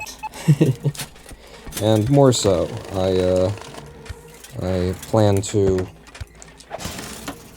you know, I'm trying to reform myself in what anger I do have. You know, I checked into a Buddhist monastery and handled most of my anger issues. But the idea that a game being less adequate than I wish it would be, being able to make me genuinely upset, is pretty sad. But more so, I would say that it didn't start out by making me genuinely upset, the things that were, you know... It's more so that what I have learned in my 6 months away, and in reanalyzing my priorities in life and things like that, is that... and it's just a lesson that, you know, you have to relearn as many times as you have to relearn it, apparently.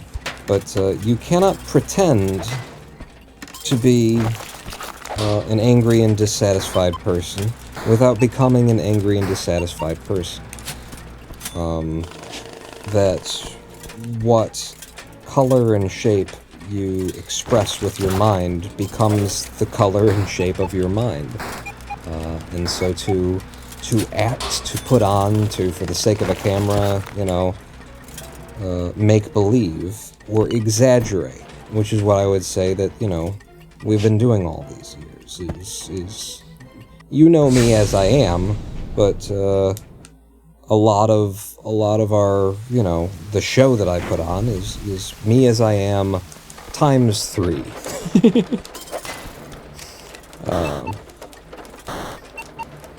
And that's showmanship. And what I had to relearn here is that if you pretend to be an angry, dissatisfied person, you become an angry, dissatisfied person. And too much of my performance became real. You know?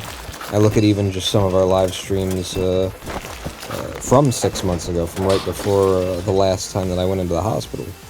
And I say, that guy's a little bit, like, he believes what he's saying way too much.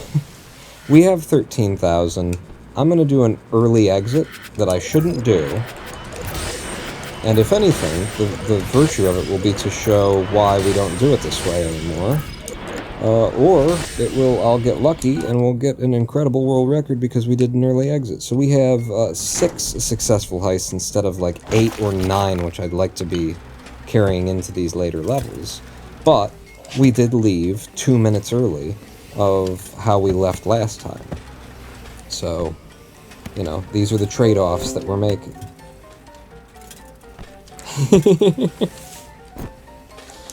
You're not gonna fool me! I mean, maybe you will, actually. You probably will. At some point. What I need to do is what Germasian suggested when this was ECLGMG's idea from chat,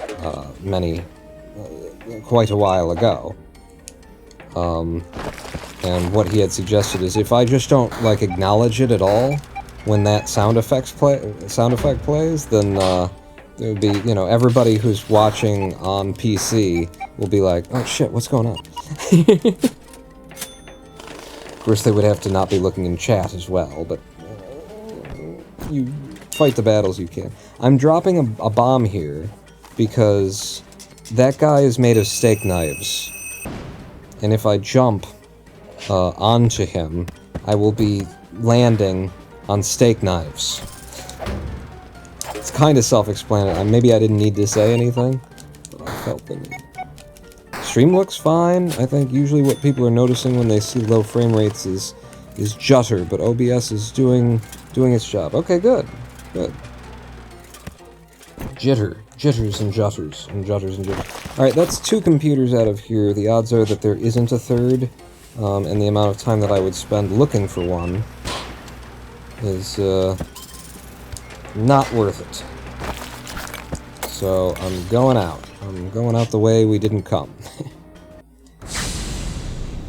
And that was a good heist. That was a successful heist, which helps us because, again, we exited with 6 successful heists instead of like the 7 or the 8 that I would like to be leaving with. Now we have 7 successful heists.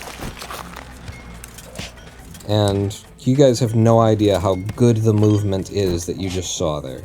Like what I did, you have to train to play this game the way that it was like simple looking movement, right? Well, it was nothing. But in the Swindle, no, that's no, damn it. I wasn't sure. We needed to know. I needed to find out whether or not I could sneak around that corner, or whether passing through the corner of that tile would get us killed. Now we know you can't do a single corner move like that, which means, also, I would have had to bomb into that room. There was no way that we were getting in, other than to bomb above it. Which is always a little dangerous, because if you destroy the security station, that sets off the alarms as well.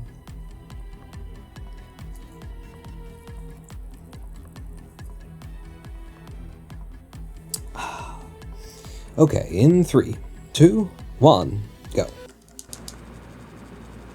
There we go. That's a good opening for the day. That was a sub 3 second opening, and I think it might be our first sub 3 second opening. Okay, no more money down here. I'm gonna take the risk because it's level 1. Once we get out of level 1 and 2 kind of thing, I'll stop taking jumps. I don't know where I'm gonna land.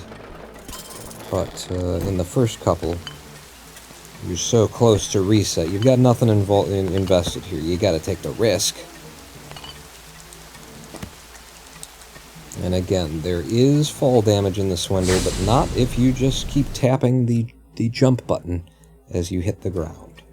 So you will see me take flying leaps from the tops of many a building. Good timing on that one. Okay, I got lucky that was one of the ones you can actually sneak down off of. Unlike the one that killed us last time. Oh, jeez. I walked right past you, huh? And yeah, I turned off all of the graphical settings, or all of the, like, smoke and the particle effects, and there's so many, like, layers of things, there's blur effects going on. Turn them all off, except for, oops, I was supposed to go make the first buy. except for the bloom. I feel that the bloom of Swindle, the kind of overexposed yellows that we get, is like part and parcel of the game's whole visual theme. You can't... Alright. I trapped myself. You can't not have bloom in the Swindle and still pretend like it's the Swindle.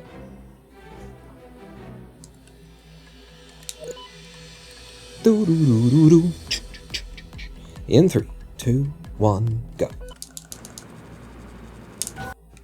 Yes, that was a fat 2. That was a really good opening. We haven't had a really good opening yet, but that was a fat 2, by which I mean it was on 2 seconds for a very long time after we had already started into the game.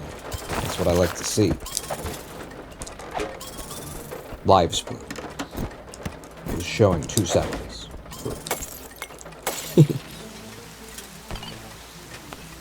He does like to explain things that are obvious, doesn't he? Wow, that was a really quick level 1. If that was all the money, I'm a happy boy. That was all the money. I am a happy boy.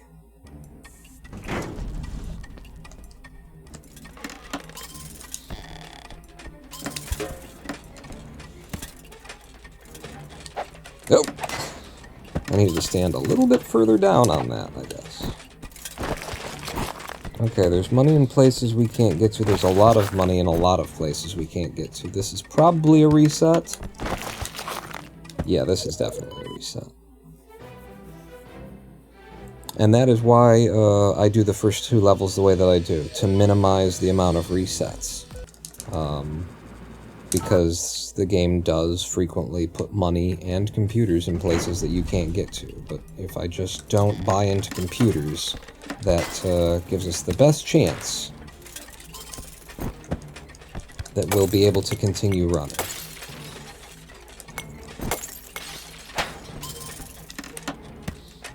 And now that I'm playing in the headphones, I'm shocked at how often the glass sound effects don't... There's like... They're clear... There's... I think there's a randomizer.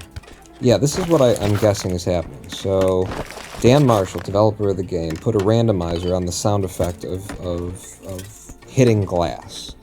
And, you know, which helps to give it texture. It loops through a number of different sounds for hitting glass, and changes the volume level. That's a good idea. But I think it's still doing it when it plays the final sound effect, which is the breaking of the glass. I don't know, it's consistently, actually. It's like the first hit you hear, and then the next 2 are quiet. Maybe it's not what I'm thinking. Maybe it's some kind of noise gate limiter thing that he put on. I'm not sure. Again, it doesn't matter if we're seeing. It matters if it's a successful heist. That's what we care about. And this one will be. And we already got the 100% that we need. We just need to get 100% out of one of these 2 levels. And that will fund the buy that we're about to make. Oh, yeah. Oh, that was some good menuing. I'm happy with that menu. Is the teensiest amount of VSync tear? Really? On the faster movement? Okay. I have VSync off right now. My monitor is 100 frames per second. So I figured if I didn't VSync it, we'd get more frames. I don't know. I just figured that would end up being better. But I can turn VSync on the Swindle and see if that improves things a little bit.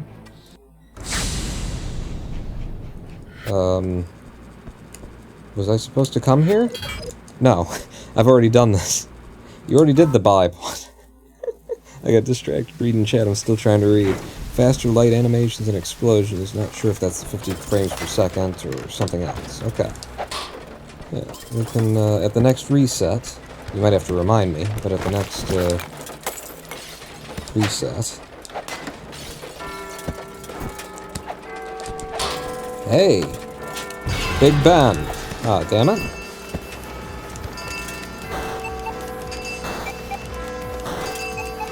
So if you are in a level,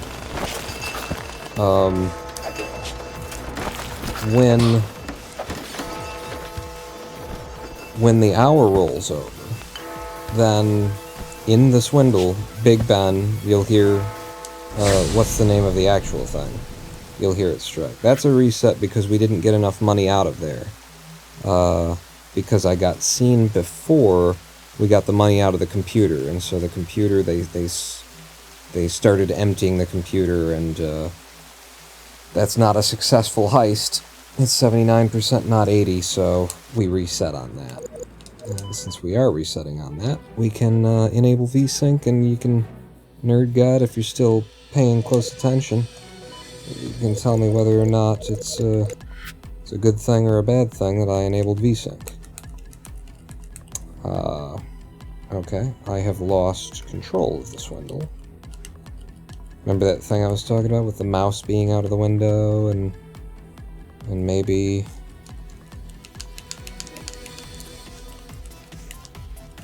Yeah, I remember this being a thing too, that changing options would often cause this. Alright, that's fine. I can use the keyboard.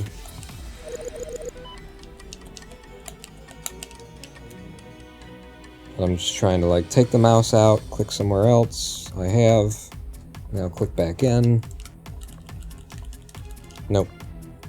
Alright, so we still haven't figured out that bug necessarily yet.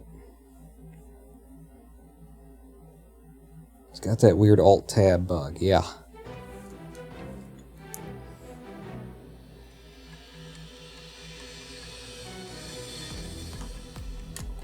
Alright, so... yeah, VSync is now on. And let's see if that makes any difference. In 3, 2, 1, go. Okay, so that was a 3-second entrance, because it was the first time opening the game, but also because there were some of the resources of the game are already loaded into memory, because we've opened it previously today.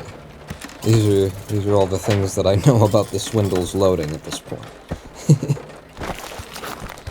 You go to speedrun a game, and you sometimes end up knowing more about it than the developer probably did by the end of development.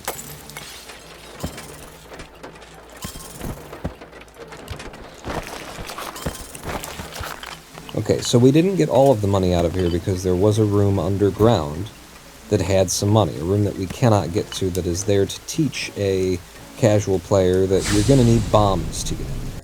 But it did get us 81% of the cash, which counts as a successful heist. So as long as we get 81% of the cash, or no, as long as we get 100% of the cash out of this heist, then we're still on a run. And that's how we make it so that you get more runs started, and, you know, that they keep going in the Swindle. All of these little caveats help us to not constantly be resetting in the face of the extreme RNG that the Swindle presents for a speedrun.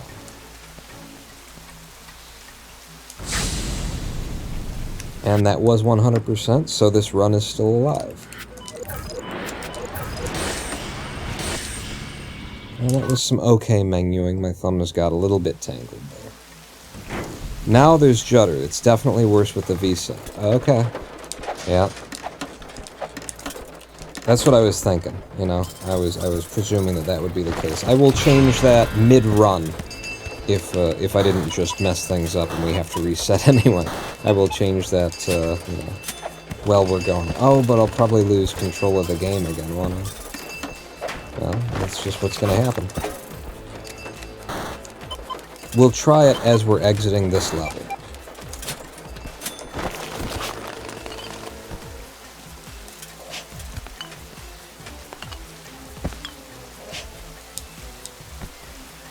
So, before I actually exit, I'll go to Options, Visual, VSync, Off. Yep. And that's still a successful heist. Holy crap. Changed the VSync and everything. Now the question will be, did it actually change the VSync? because we are mid-run here, you know.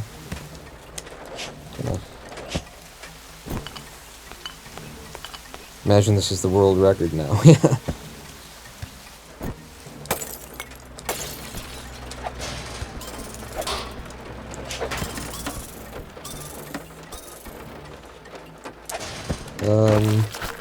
Okay, this is the only computer. I might have accidentally got 100% of the money out of here, too. There was the room upstairs that I didn't go into. I'm gonna grab this just because, what the hell? If we're exiting in this direction... Oh, yeah, no, there's the room upstairs that I didn't go into. We don't need the money, we need the speed.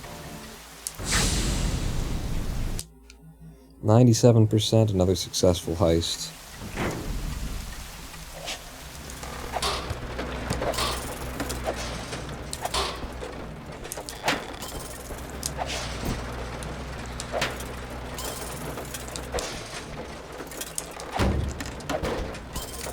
Yeah, there's a lot of inconsistency in the sound effects actually, you know, playing, that you just don't notice when you're not in the headphones. Alright, fine. Look up there, I don't see anything. There could be a whole nother, you know, story above us. But I'm just gonna leave. And if that was the only computer here, then it's still a successful heist. And it was, and it is.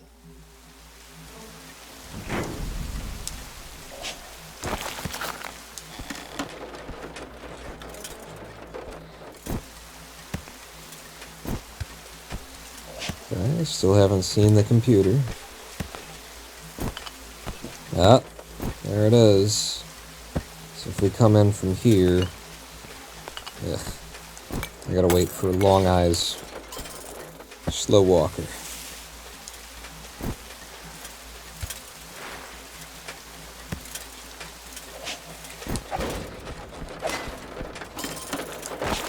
Ooh, I almost got that. And I gotta wait for him again? Come on.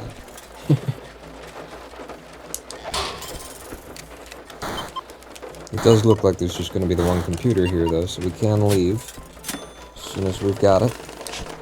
Nice corner jump there.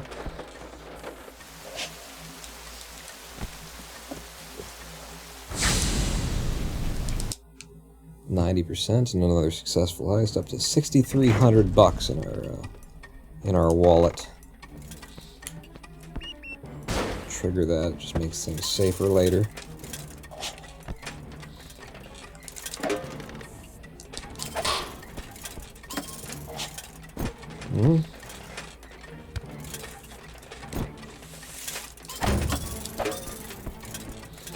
Okay. 2 computers. Both of them over here.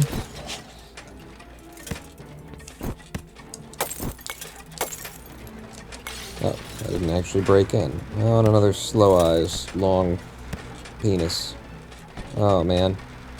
He's in an awful place. Yep. Alright. We just gotta bum rush both the computers now.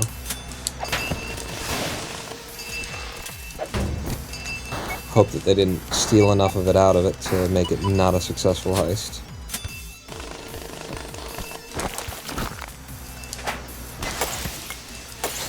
I like that guy, the drone killed his own dude there. Knocked his own robot over.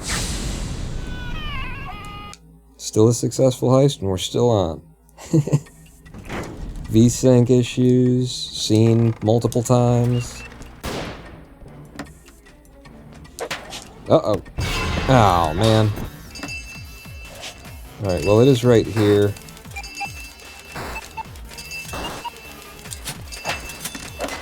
Wow. Is there another, though? Come on.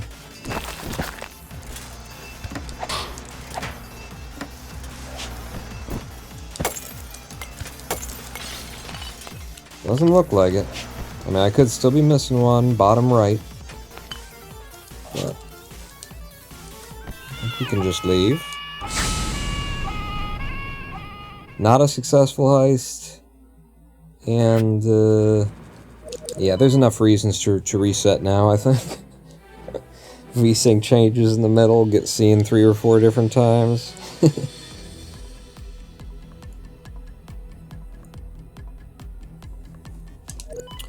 Okay, in 3, 2, 1, go. World record attempt number 1. Just say that, and then anybody who wasn't here for the beginning of the live stream or the several other months that I've attempted this, they might believe it.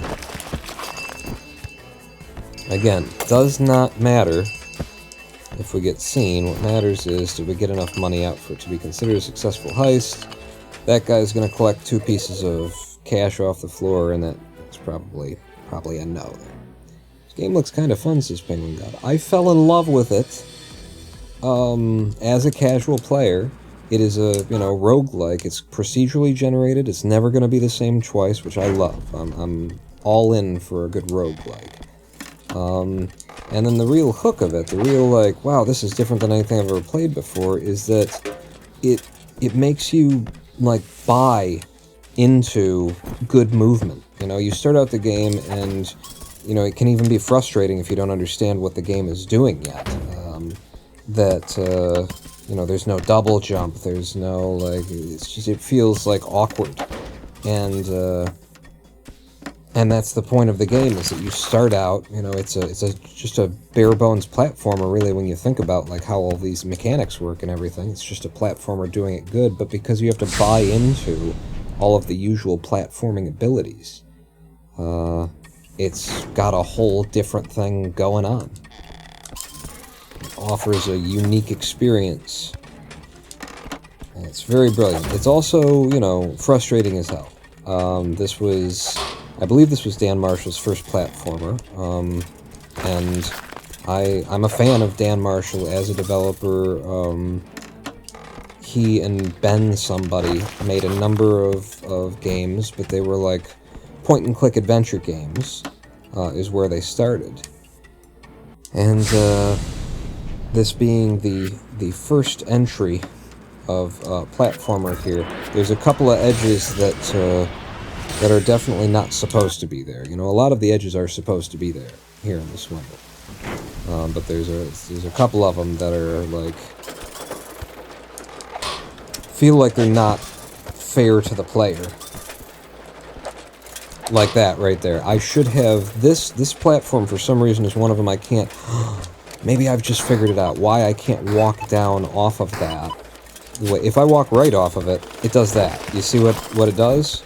It comes around the corner in a sneaky way that I have control over. But when I was trying to go over it to the left, it wouldn't. And now I think I understand. There was a computer on the tile to the left. So it was taking up the space that I couldn't, move into. I'm surprised I've never heard about it before. Yeah, I don't know how well known Dan Marshall is, but he's just a really funny, game developer. Got a really good sense of humor, a really good eye for development and for graphics and stuff like that. And, I started following him because... Oh, I can't walk off this one either. And probably because there's a stairwell that ends here. Maybe. I don't know. It doesn't look like there's another computer here, so I think I can just leave. But yeah, I don't know how well known these people are. When I find somebody who's got something special, I keep my eye on. That said, I really need to check into, what the what the boys at Cyan have done in the modern era, because I didn't follow, I didn't stay connected, and I know that they've got some new.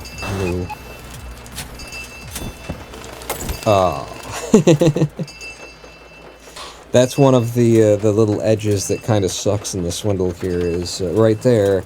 I saw him, I swung first, but my hit got absorbed by the glass pane that I hadn't broken, that was above the glass pane that I had broken. And if you hit the glass pane, you do not hit the enemy. That's one of those little edges. But that was a pretty good opening. We established a new gold. I'm alt-tabbing out and approving the gold. Good, we still have control of the Swindle here. The artwork reminds me of the Invader Zim artist's early work. Yonan Vasquez, yeah. Yeah, I can see that. Very well may have inspired Dan Marshall's, eye here in the art. I don't know if he created the art for it or if, other people were doing it, but now that you say that, absolutely.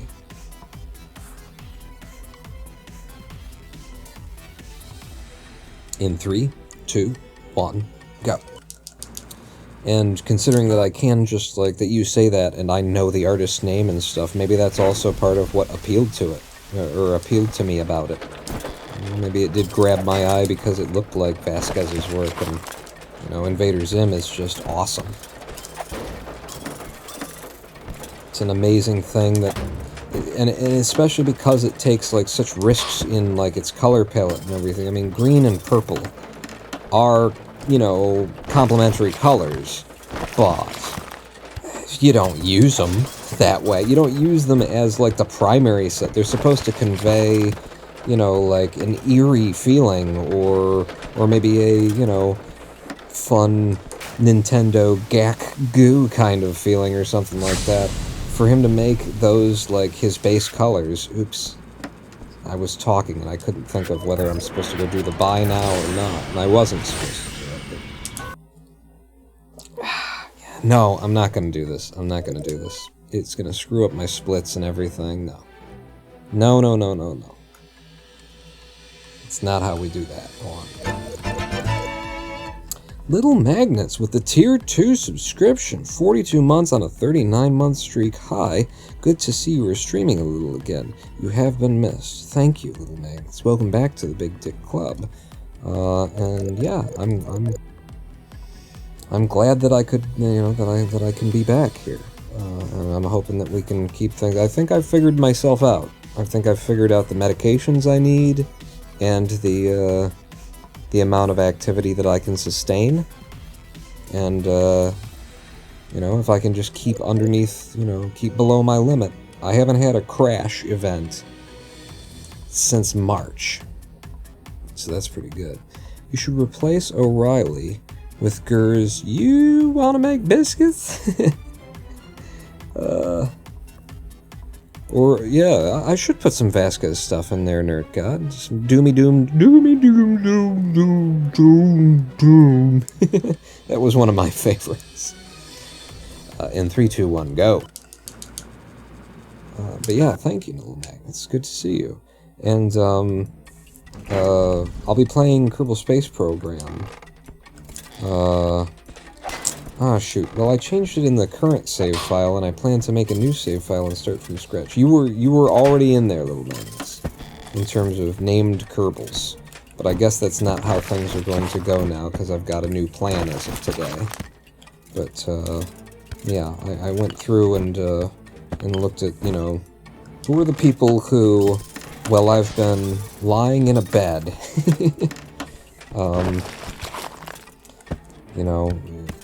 using what little energy I have to try and get the federal government to acknowledge that I'm exactly the reason why we have these insurance systems. Who was it who was still, helping me pay the bills? And made a bunch of you into Kerbals in my current playthrough.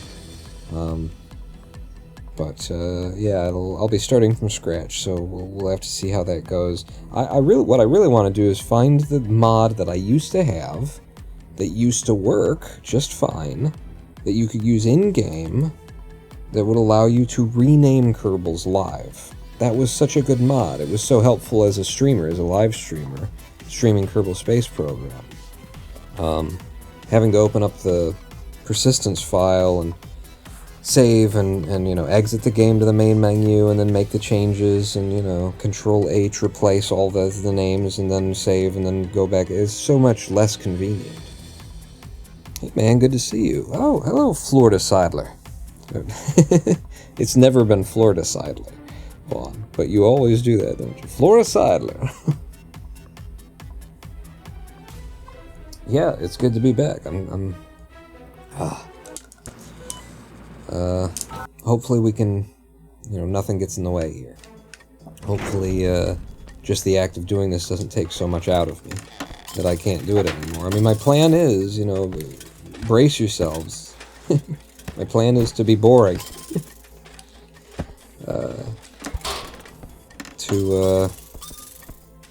To not talk as frequently as, it was kind of my brand.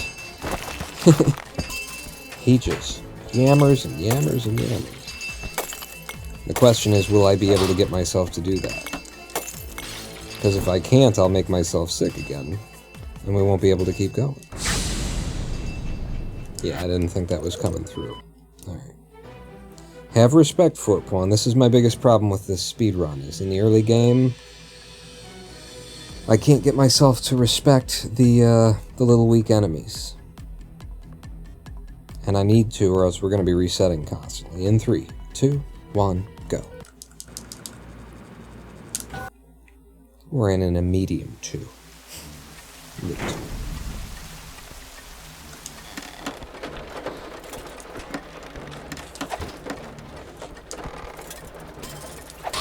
Okay, that's a reset. The game put everything underground. I'm pretty sure the minimum amount of money that any level, that the first level of the game is allowed to spawn with is either $88 or $108. It's one of those two. So if you don't see that amount of money, at least $88 in the first level, you know that they put some of it underground, and there most of it was going to be underground. Go. Which is just a quick reset.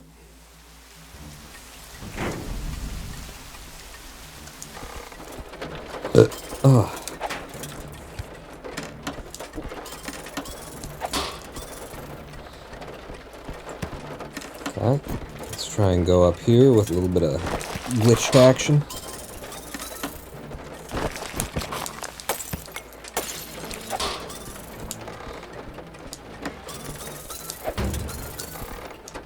That was beautiful movement for this building.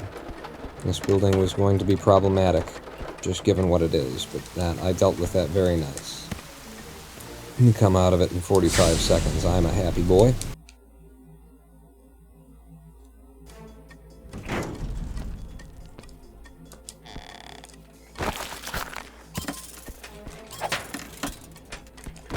Just trying to get the floor money out of these first 2 levels. And then we'll buy into the ability to hack computers, because that's where the real money comes from.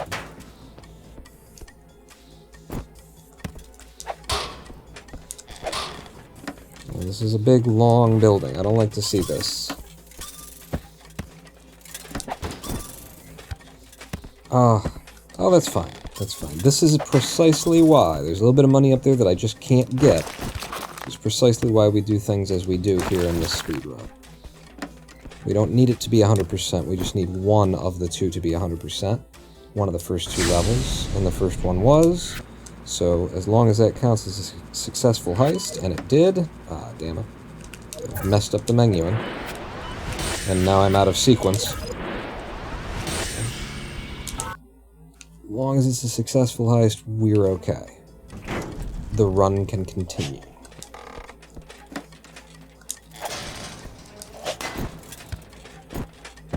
Now, I'm just here for computers. I don't care at all about floor money. Floor money was all I cared about for the first 2 levels. The entire rest of the game, I could give a toss.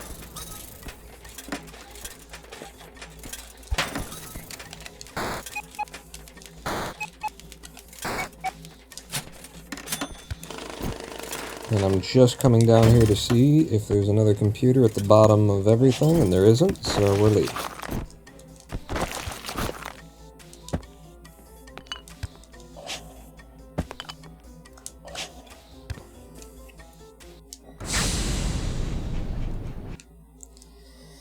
And that's 3 successful heists. 3 in less than 3 minutes. I like to be 1 minute ahead by the time we're done, you know? I like to be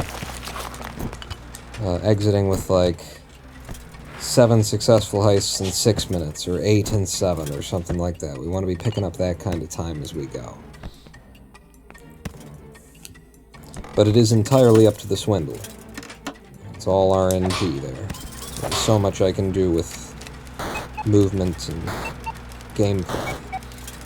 I suppose I should have a look down here.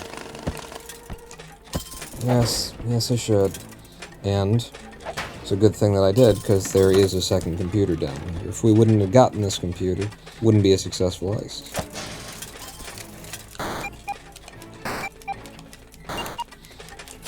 I'm not sure if going up there is a good thing or a bad thing, so I'm going to go the way that we came. Could have been a place where I get trapped and can't exit, that kind of a thing.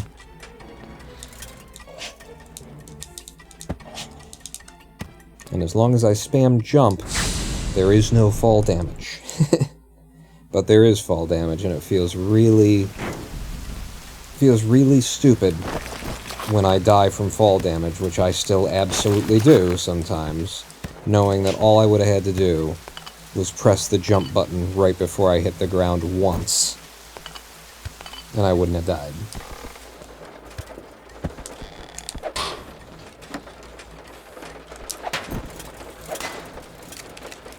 That's another really nice piece of movement in here that you get good at when you start speedrunning it, is the single tile jump. You know, a corner jump is basically what it is, but you're crossing one gap while there's a one high roof over your head. It's not easy, it's not too hard, but it just feels really good. You know, and that's what I love about this speedrun. Is in addition to just being one of my favorite games, is that it does require, you know, a fair bit of skill, and because of the skill, like, the movement feels so satisfying. Because it's hard to do. Because even just some of the simple movement, just getting the game to respond the way that you need it to, can sometimes be an issue. Now, there could be a second computer underground in a place we can't get here. I saw indications of that. Nope, we're okay. That was fine. So I believe we've done 6 successful heists in 5.5 minutes now, so we are picking up that time that I'm looking for. If we don't get it, it's not a run killer or anything, it's just what I like to see. Oh, good. Excellent. And everybody's walking that way? As long as this camera drone doesn't look at me? Cool. Didn't even have to waste my time killing people. It's a nice quick stop, and we're leaving here at almost 6 and 7. Right? Yep, 7 successful heists in 6 minutes, 10 seconds. One more good heist. If we walk out of here with 13 grand in our pockets, we're gone. We're off to the warehouse district. We're out of the slums. Gotta get in here before the slow-walking dude turns around. Or else I'll have to wait for him. I did not see anything down here. Is that a hole? That is a hole. Alright, I gotta explore the hole. I'll get rid of him so he's not a problem coming back. And there was a computer down here. See? It's another part of the speedrun, is just getting kind of used to the way that the game does its level generation. And knowing when you have to go looking and when you don't have to go looking. When you've got a pretty good idea that there's not going to be another computer in here.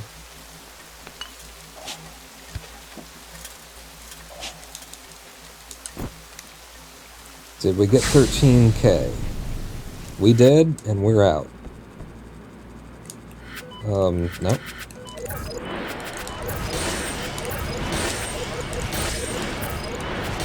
Nope. Here. Okay. We've got all the tools that we want for the warehouse district, and we're walking in with, I think, 8 successful heists, which is exactly how I, want to be entering this area. Ah, damn it. It's okay. It just makes me move a little bit faster than I would have, and that's good for the speedrun.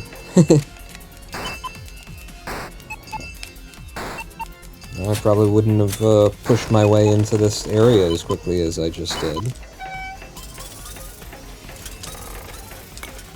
And having gotten 2 computers out of Daddy's fishing, I'm happy to leave.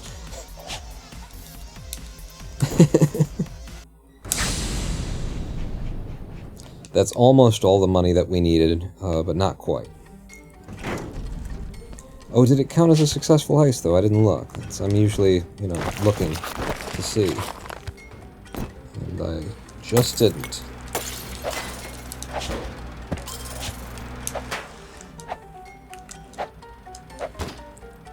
Bye.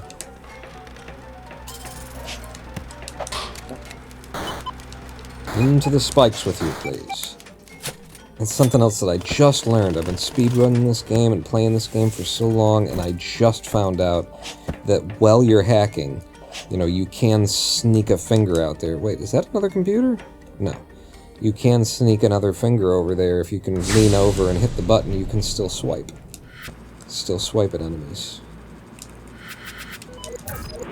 And we're out of the warehouse district and into New Belgravia. It's just 2 missions there and just 3 computers out of it, because we had so many bonuses. Oh, I'm stuck here. So sometimes you get stuck right at that point, right at the top of the stairwell at the thing, and all you need to do is pull a tool out of your pocket that would, you know, put you into a putting something down animation, and that will break you out of being stuck. Okay, this is a lot of, there's a lot of little things on the ground here that want to kill me if I get seen. Computer? No computer down there. Can't see one off to the right. Ah, there is one above us. Okay. I will collect the one above us, and then we'll just leave. You know, this is all about, like, measuring what's worth your time and what isn't worth your time. You know, do I stay in the level for a little bit more? Do I not? That kind of a thing. And I'm looking at this level and saying, 2's fine by me. See that? You can swing while you're locked into the hacking animation.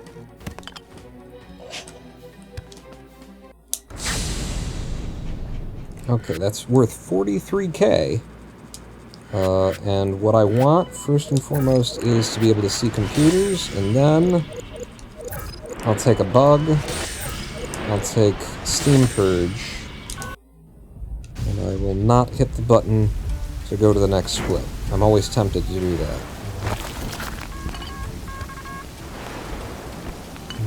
Whenever I'm exiting a buy, it feels like I should be hitting the split button, but nope. Okay, I didn't see any computers on this top level.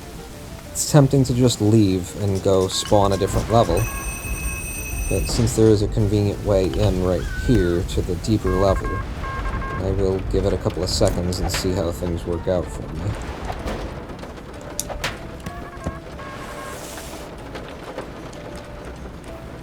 Okay, yeah, no, I want to just move, come on. Stick and move!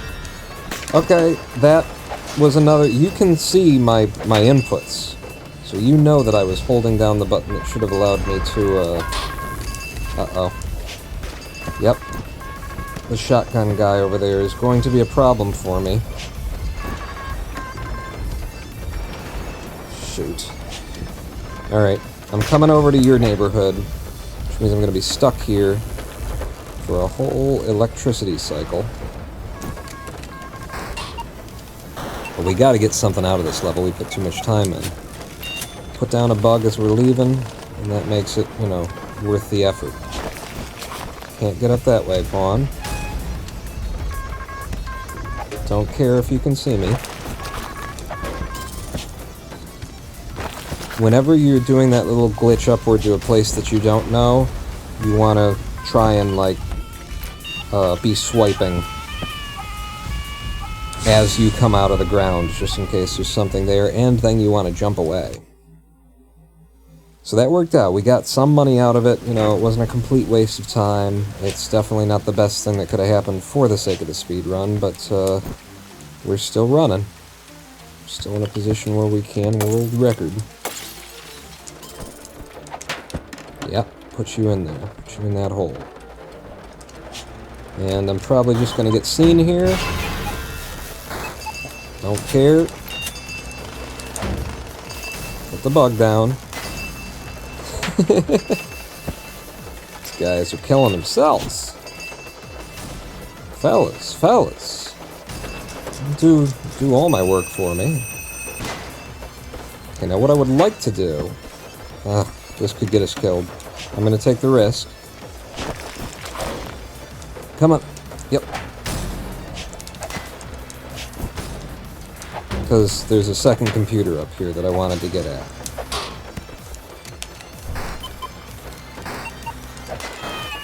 Uh-oh. Wow, you came in quick. You want to break that wall down for me?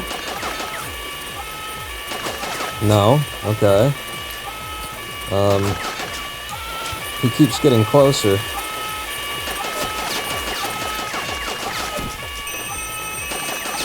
Ah! See, they can shoot through the walls. But, you know, he wasn't shooting through the wall, and then he was actually further away from the wall when he shot through the wall. So, I couldn't have expected that one. That when he had his gun pressed almost entirely through the wall, he wasn't shooting through it, and then when he backed up, he started shooting through the wall.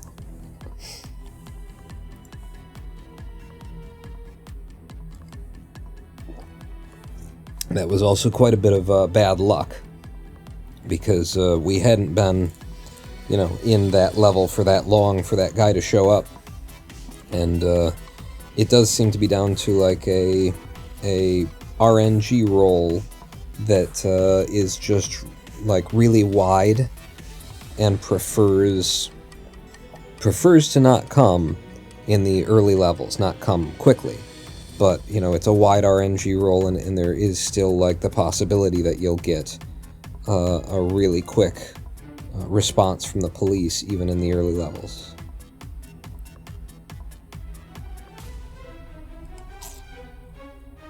I'm just getting a sip of water before we get back in.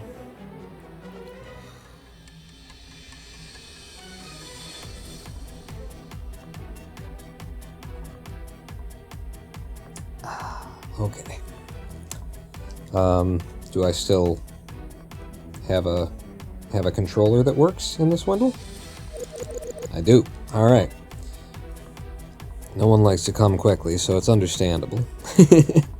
I mean, if you're in a hurry sometime. So that's always a run ends, as Florida said. If Henry Beresford dies, yeah. The way that you'd play the Swindle casually is Henry Beresford is always the first thief, but then the game randomly generates you a new thief whenever, you know, one dies. But in the speedrun, we're keeping Henry Beresford alive because the whole thing is that if he stays alive and keeps getting successful heists, he gets a multiplier on how much cash he can turn the cash into that he's stolen from each level. So we stay in the slums for a long time, build up that multiplier, and then in the later levels, he's got like he's getting basically 3 times what he's actually picking up. So if he dies, then that's the end of the run. In 3, 2, 1, go.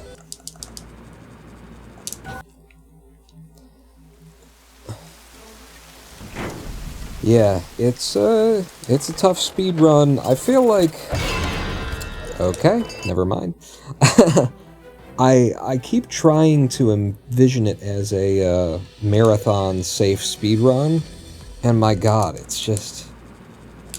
I don't know if you could ever make it marathon safe. You know, I mean... It would be interesting. It would be very interesting to me to see Come on.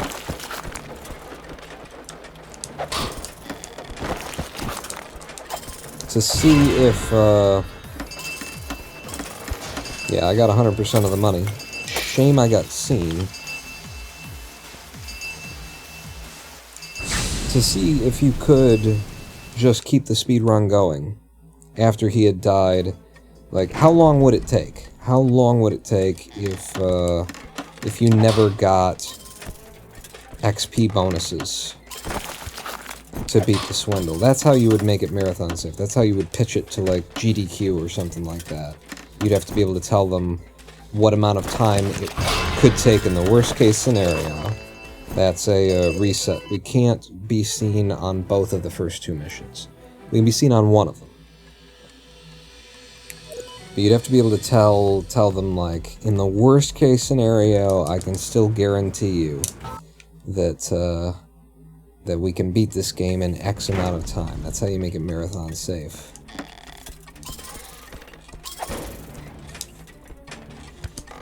And it would be interesting. It would be fun to, like, intentionally run the Swindle to never collect experience points, just to see how long it takes to walk a thief that doesn't have any experience to the end.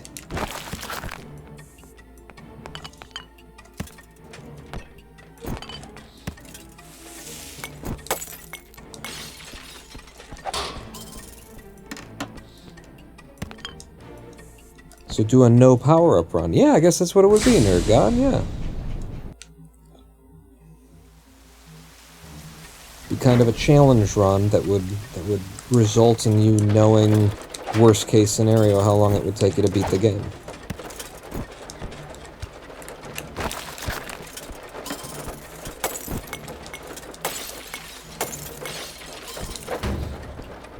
I intentionally, like, oh, okay. Oh no, we can get there, alright. It's just a big, long level. I intentionally slow myself. I don't try to hit the glass really fast, because it stops doing anything after a certain amount of time. So I try and just do it at the rate that I think is the correct rate that will break the glass. It always takes 3 hits, but you can sit here and spam the button and make a bunch of noise, or you can just hit it the 3 times it needs to be hit. That was not a successful heist, which makes it a reset. In 3, 2, 1. And it wasn't a successful heist because they put a bunch of money underground in a place I couldn't get to. So, forced reset. Oof.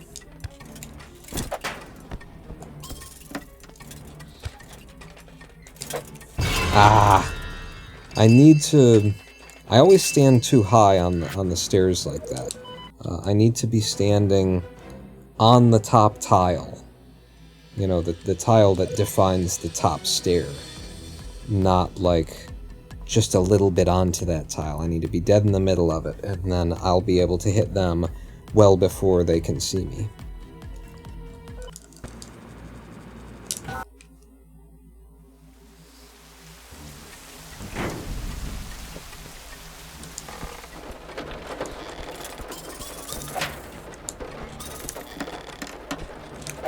Need to play the early levels respectfully, or we'll always be in the slums.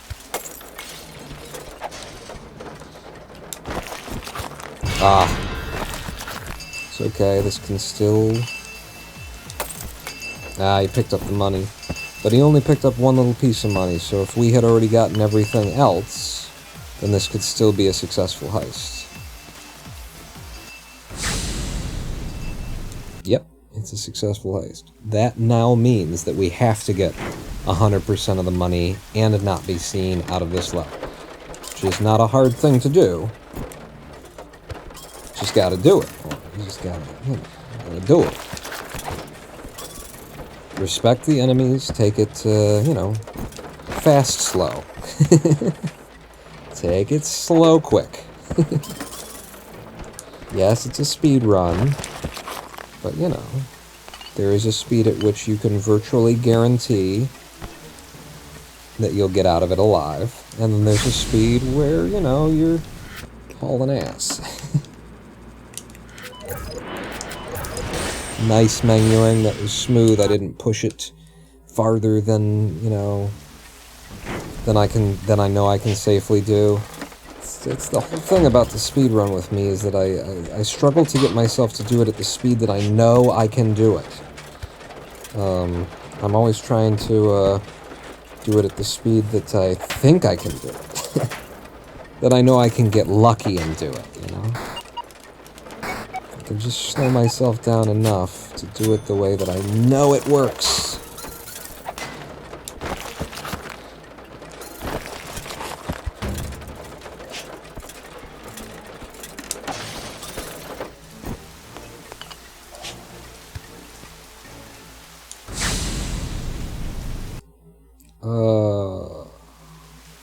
Yeah, no, we're good, right? Was that a successful heist? God, I get so confused. We reset so many times. I get so confused whether I'm supposed to be, like, going to a buy right now or not. Then I start looking around at my splits to try and figure out, what are we doing? And I forget to look and see if we actually got the successful heist that night. So that should have been, that was the third level, and so at the end of this level, we should see that we have 4 heists successful.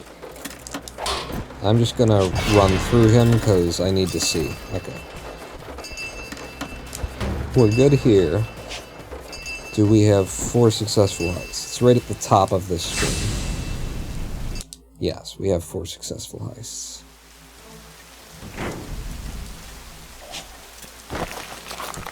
You know, and I'm intentionally spamming through that screen to, you know, to keep going. It's a speed run. Why hang out in the menus? Okay, there is a second computer here. Ah! You saw, I hit him, but he was in just the right place to be, like, kind of on the inside of the swipe, so he didn't actually get hit. I think because we got the first computer here, this should still be a successful heist. Go up. Speed! I have heard that it's key, Florist Seidler. My tongue's already a little bit twisted lately. Yes, that was a successful heist. 84%. All we need is 80% or more from each level.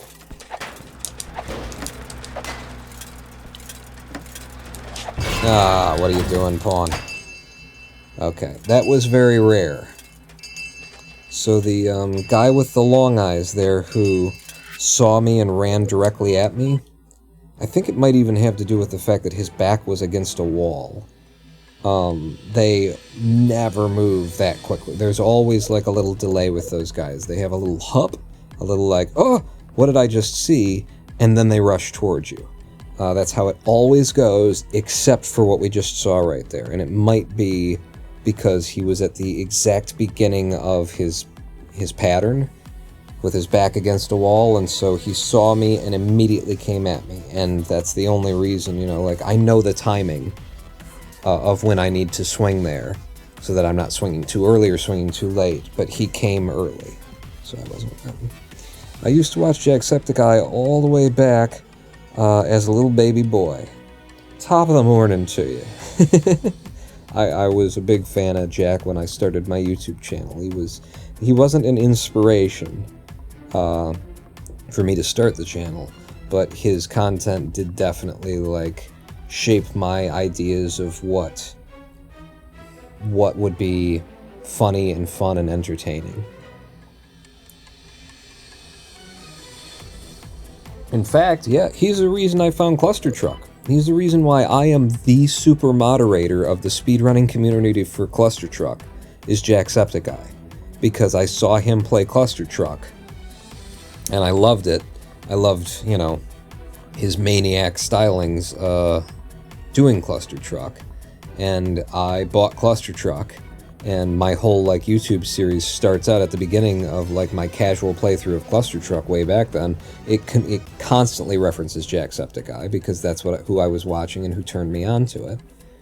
And yeah, that led to me becoming, you know, one of the fastest people in the world to play the game and the super moderator of the speedrunning community for Cluster Truck. It all goes back to Jack. In 3, 2, 1, go.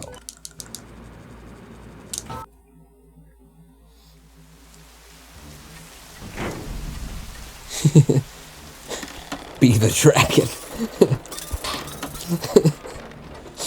Yeah, that was a good. I really liked that comedy sketch, the stylings when I just turned it into a big allegory for addiction.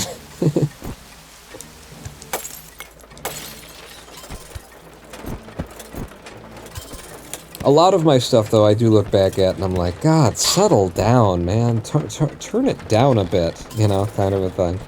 But I think everybody basically does that. Don't go up there. We can't get out now. We're in a prison of my own making. In order to do that glitch where I go through the ceiling, you have to have what's directly below me right now, which is a single tile rise in the ceiling, so that you can grab onto it and be sucked up by it and go into the ceiling. So there's nothing I can do to get out of this hole.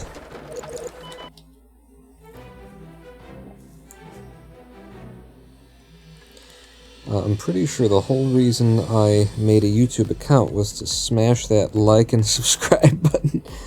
Really.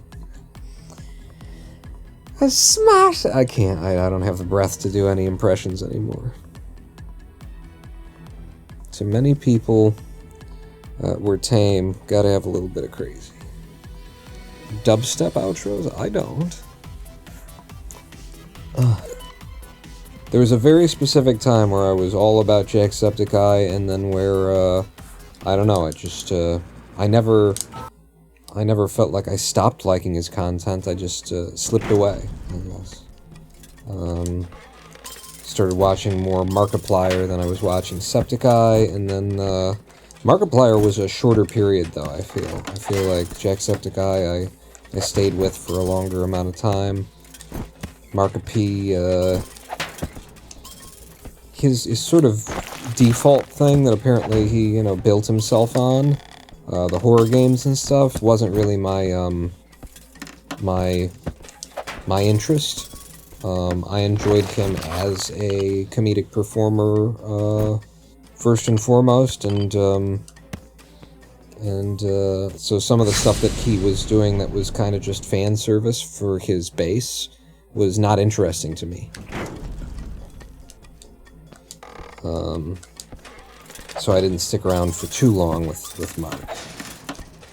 Game Grumps was the longest thing, and now I've fallen out with Game Grumps. It's been a long time since I you know, looked at an episode of Game Grumps.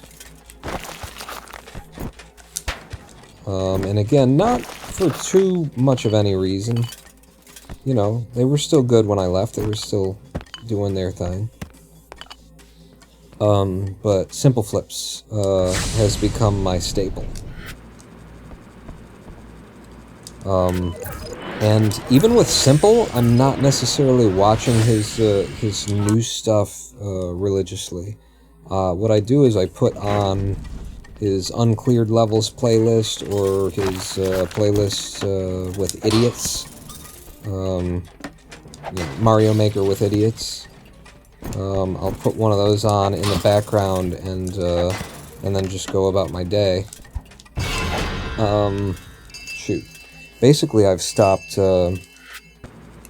pursuing, like, new media because I have a number of little triggers now. A number of little, like, PTSD kind of triggers from all the hospitalizations and different bad situations I've been in around my health. And so I would rather just put something on in the background that I already know and that I know is safe and that I know I enjoy and that I know I can still get laughs out of, even though I've seen it hundreds of times on loop, than risk tuning into some new stuff and having something itch me in the way that that puts me into a bad place. Just pour the rest of this out of the can here. Give you some ASMR. There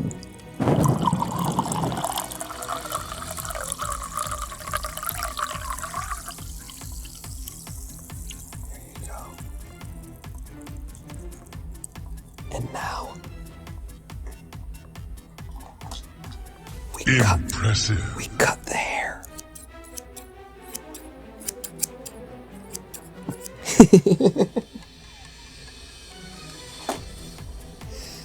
Yes, impressive.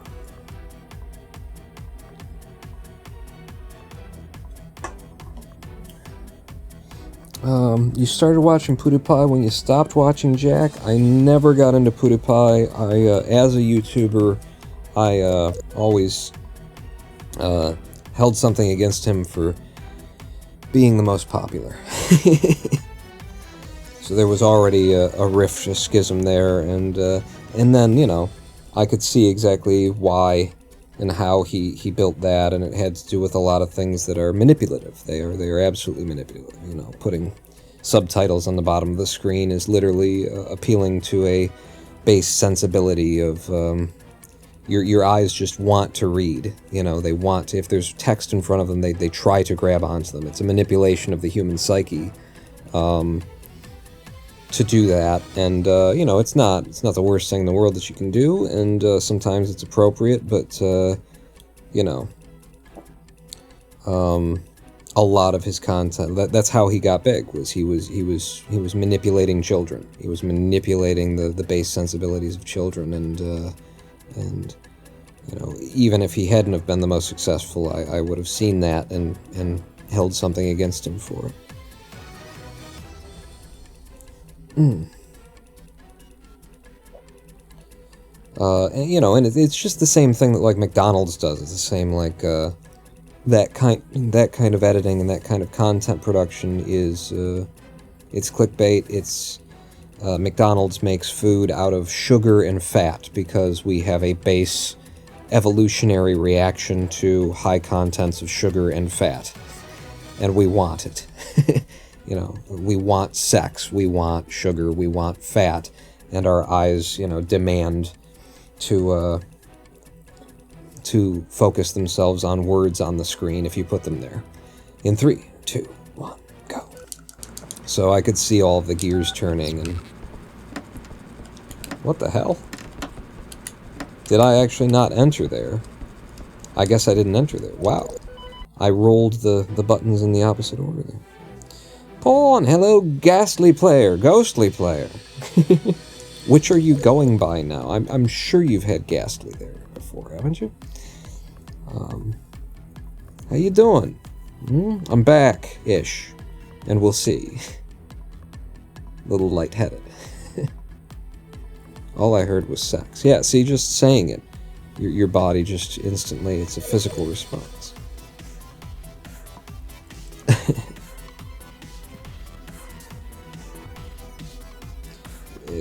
Oh, shoot, I've done it. I've done it again. I can't get a run started now.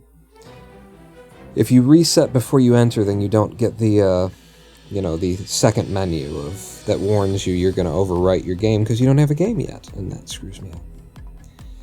Yes, I used to be ghastly, but then you got that surgery, and now you're just fucking beautiful. In 3, 2, 1, go.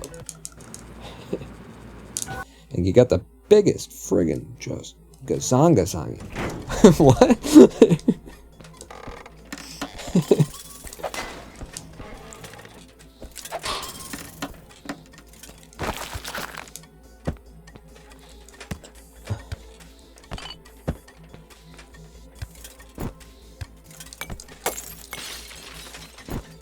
Okay, we just want floor money. I'm just here for your floor money. Your floor money or your life.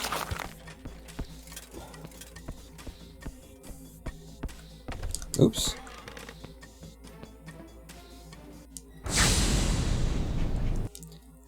That is a reset. They put too much money underground where I couldn't get it. Manus, my early lunch is over. I need to get back to work. See you on the VOD side. Okay. Honestly, I might have to wrap up here pretty quick. I'm feeling a little bit lightheaded. I'll tell you what. Let's try having a live stream break. And I'll get up and walk around a little bit, see if I can get the blood flowing. And if I come back and I'm feeling good, then we'll carry on. And if I'm not, then we'll stop so that I'll be able to carry on, you know, 2 or 3 days from now. But yeah, we'll take another live stream break, 7 or 8 minutes, something like that. I'll play you a little music, some nice. I've got a much smaller list of music that you're gonna hear nowadays. That is all in the theme of, like, laid-back jazz. And if I can find more open-source free music that is laid-back jazz, if you know any, send it my way, because that's the style that I'm going for at this point. I will also occasionally drop some music in there that I actually made or had something to do with the making. So, in fact, to hell with it. We'll start out with one of those as we go to break here. I'm just going to scroll the list and then hit some buttons, and we'll see what song of mine, what recording of mine, anyway, that we get. Be back in just a few minutes. Don't go anywhere. Pawn not out. Check. Yeah.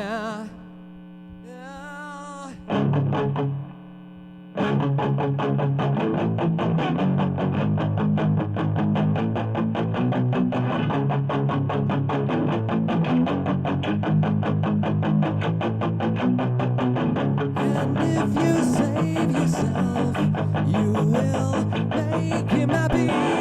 He'll keep you in a jar, and you'll make him happy. He'll give you breathing holes, and you'll make him happy. He'll cover you with grass, and you'll make him happy. Now you're in a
I'm just gonna let anybody who's listening know that Lady Pawn left me a little bit of something to nosh on here before she went to sleep, and I've just turned it into a sandwich, and I'm gonna sit here and eat it because it's definitely making me feel a lot better, and then we will be able to carry on. But it's gonna take a few extra minutes for me to finish through this sandwich, so meet me back here in a little bit.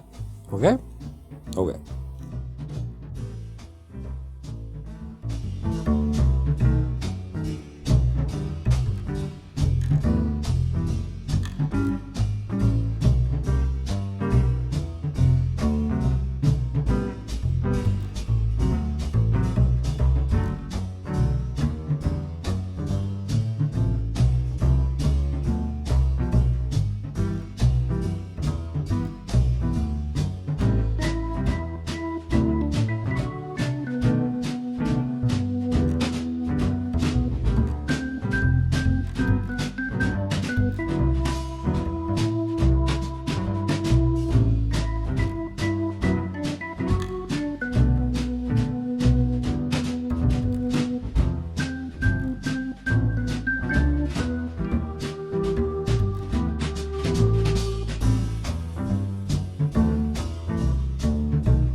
she had a fire.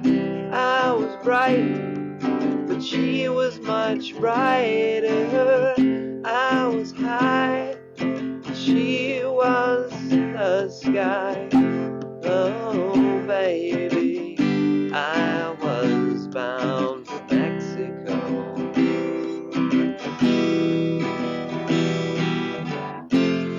Oh, baby, I was bound to let you go.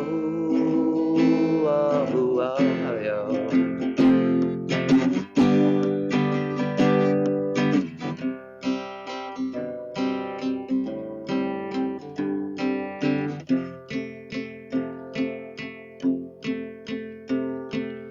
I don't know much about Cinco de Mayo. I'm never sure what it's all about. You say you love me, and I don't believe you. You say you need me, but I've got my doubts. Oh, baby, I was bound for Mexico.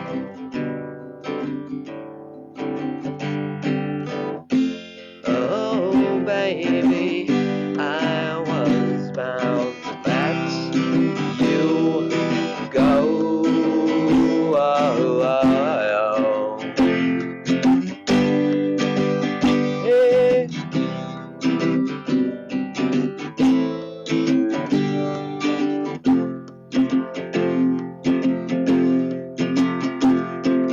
I had a match, but she had a lighter. I had a flame, but she had a fire. I was bright, but she was much brighter. I was high, but she was the sky. Oh, baby, I was bound for Mexico.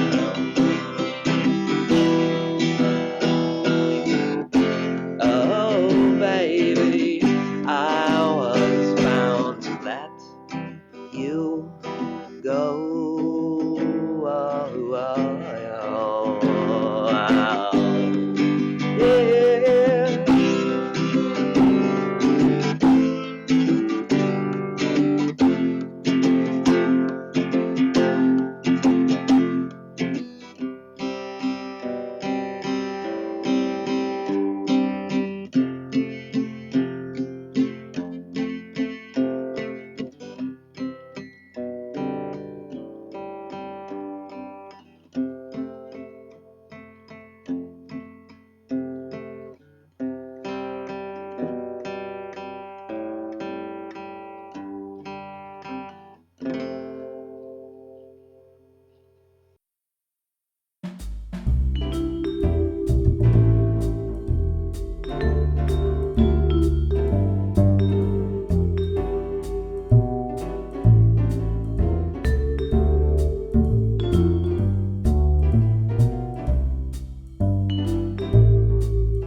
Hello, I am the Ronan Pawn, and welcome back to twitch.tv/Ronan Pawn live stream on twitch.tv/Ronan Pawn.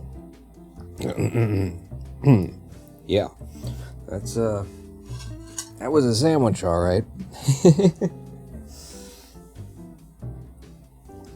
Some kind of meat patty in there, and quinoa, and some, I think there were mixed greens, I think it was mainly spinach, but yeah, it was a lot of chewing, is what was involved there. Finally woke up in time to catch you at this ungodly hour. Mephistopheles! How's it going? I saw you on the, what was it, in the comments section on the VOD, I think? I saw you somewhere recently, shouting, what? He's back or something. Oh, goodness. But yeah, eating that has just definitely brought me back to life. I have a very... On Twitter, okay. I can't keep track of all of these outlets. I just see people talking. Yeah, I really need to, like, eat once every 4 hours, basically, at this point. I was getting... I mean, I don't think I do get low blood sugar, but that's what it feels like, I think. And now that it's turning into 6:30 a.m., the sun is rising on the city of Detroit, over there, on the in the column of my, webcam monitoring surveillance system there.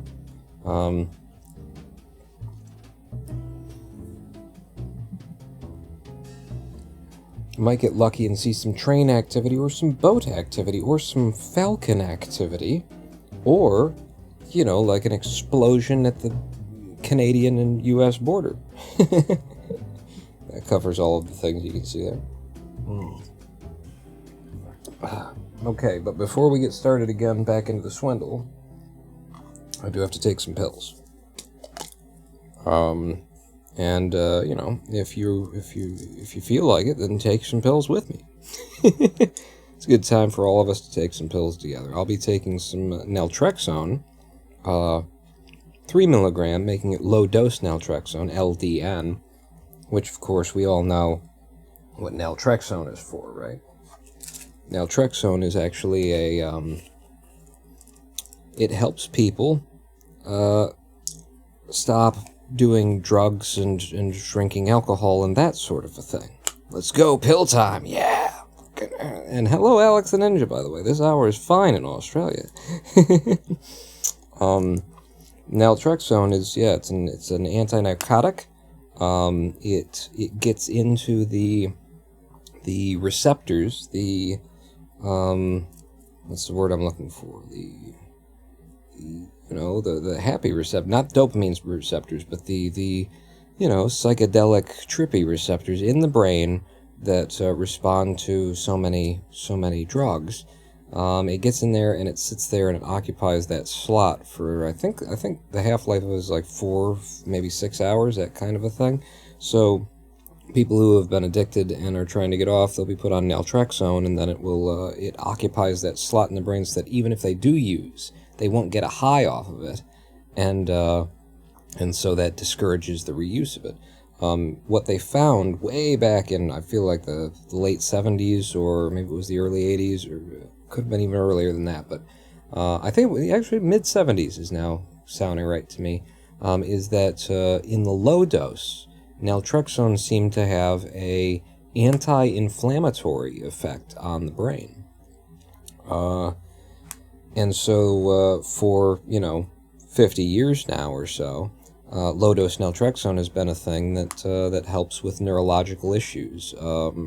People with multiple sclerosis, people with Sjogren's syndrome, people with myalgic encephalomyelitis, like myself, ME, all see benefits by taking low-dose naltrexone, usually between 1.5 milligrams and 6 milligrams. I take 3 milligrams once a day, and I'll be taking that with my 10 milligrams of dicyclamine.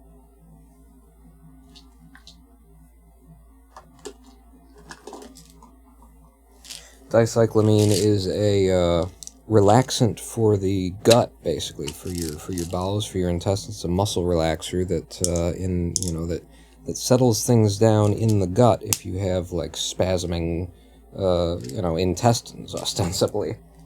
And so if you have irritable bowel syndrome, then dicyclamine is a lifesaver, and that's what it's doing for me. And along with that, I'll be taking 200 milligram ibuprofen for the painkiller, as well as just the neurologic prophylactic effect, NSAIDs, which are, what does NSAIDs stand for now, Pawn? Mister, I'm gonna talk pills and sound all smart and stuff. NSAID is a non-steroidal anti-inflammatory drug. That's what it is. It's not a steroid, but it's an anti-inflammatory, and that's ibuprofen. I believe that's Tylenol. It's your over-the-counter stuff. NSAIDs, when taken regularly, have been found to have a neurologically protective feature to them. The downside is that most NSAIDs rip up your stomach. You can end up with stomach bleeding from taking them regularly, so you've got to take a relatively low dose if you're going to take them for a while, and that's why I'm only taking 200 milligram tablets, which I usually take 3 to 4 of them a day. Twice a day is how I take them, but 3 to 4 of them.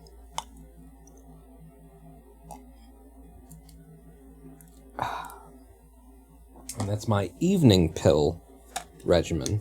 And, if you're lucky enough to be here when I eat a sandwich for 20 minutes and then come back and talk about pills, sometime in the morning, then you can hear about my morning pill regimen. Ooh, look forward to that. Okay, let's try and settle back in here. I probably shouldn't have taken the pills either. It's the right time to take them, but I've been drinking the fizzy water, the carbonated water there, and depending on the pill, it can really cause a lot of gas. One Mock with the subscription. One Mock, welcome back to the Big Dick Club. 18 months. Tylenol is not an NSAID, making it one of the safest painkillers. Extreme high dose will, however, kill your liver, says Condor 70. Well, is Advil an NSAID, or is it like one of those headache over-the-counter things I could have swore was an NSAID? Thank you so much, One Mock, for the subscription. I'm back, baby. Maybe I'm baby. Baby. Alright, let me close some things on my screen here. And, the Swindle? Where are you, the Swindle? You're there. You are... there. Oh, God. There's an infestation. They're coming up through the floorboards.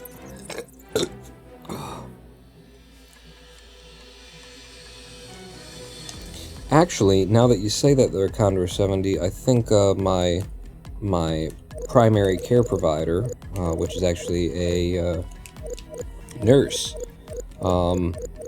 she recommended that I mix, just to prolong how long I'll be able to take ibuprofen for this effect. She recommended that at the end of the day, maybe instead of taking another ibuprofen or two, maybe take Tylenol instead, just so that you're not, overdoing it on the NSAIDs. But pretty much all of my doctors have been more than happy to hear that I take, 400 milligrams and then 200 milligrams usually. I think they're used to hearing, yeah, I take 1,600 milligrams. Advil is ibuprofen as well. Aspirin, naproxen. It's aspirin that I'm thinking of. Aspirin, naproxen, and diclofenac are other NSAIDs. It's definitely aspirin that I was thinking of when I say Tylenol. Which is why I thought maybe it would be Advil. That's just how my brain doesn't quite work. In 3, 2, 1, and go. This is going to be a slow entry because we're restarting the game, but only slow by a second or two. Mephistopheles, I try not to take too much ibuprofen. Yeah, I was trying not to take too much of anything, really. And, honestly, Lady Pawn kind of strong-armed me into it, her not wanting to see me in pain. And I'm like, you get used to just living in pain, kind of a thing, and it almost you know, it bothers you, but in ways that don't bother you. You get used to it, that's the thing.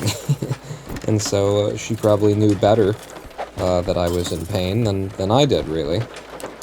So she, you know, got me to start taking it regularly, and then I got over my whole, you know, I don't want to be taking things if I don't absolutely have to thing, because it helped. And then I read the articles that said that it has this neurological protection feature, and that NSAIDs in general have it. And that's exactly the kind of thing that I need. My disease is neurological. At least that's how they've decided to define it, is, you know, multi-system, but the worst of it comes from the neurological aspect, anyway. I don't think anyone would argue against that. Ah, did I get 100% out of the last place? If I did, then this is fine. We can keep running on it. We just need 100% out of one of these two, and we need both of them to be successful heists.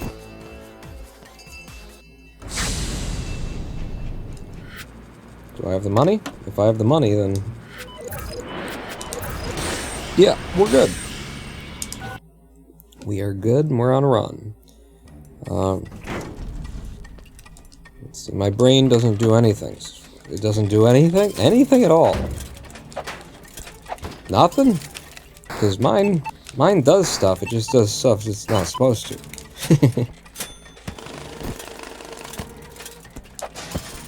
Just looking for, is there a second computer here hiding? Toward the beginning of the level. No. Well, toward the back of the level. The other end of the level. I had to take 800 milligrams after my wrist the other day. It was really painful. That's about what I take... hit the button. It's about what I take, you know, I take 600 to 800 milligrams in an entire day across 2 different, you know, pill sessions. And that's why, you know, my doctors have all been like, oh, you're taking ibuprofen? How much? And then I tell them, and they're like, oh, okay, yeah, no, keep doing that. Is it working for you? Oh, yeah, do it. Do it, yeah, that's great. Like, you know, I think it's just, they're really used to, like, these huge doses, having people say, yeah, I'm taking 200, you know, 32,000 milligrams a day. I'm sorry, per session, and then, you know, I do that 3 times a day. And they're like, no, stop.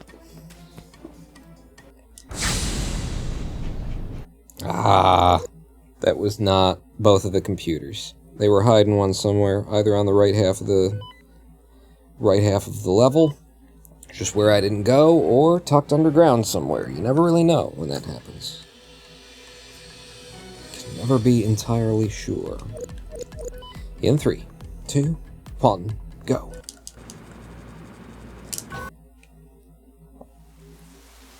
I have done a lot better in terms of medicine stuff with a nurse practitioner than with a doctor.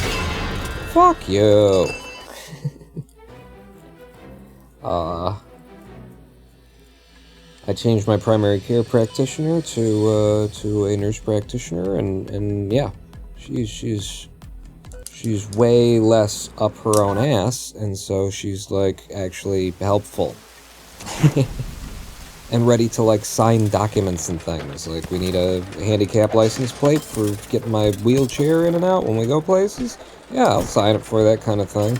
My last MD, you know, he was, we called him Dr. Dickhead. And he questioned whether or not there was anything wrong with me. And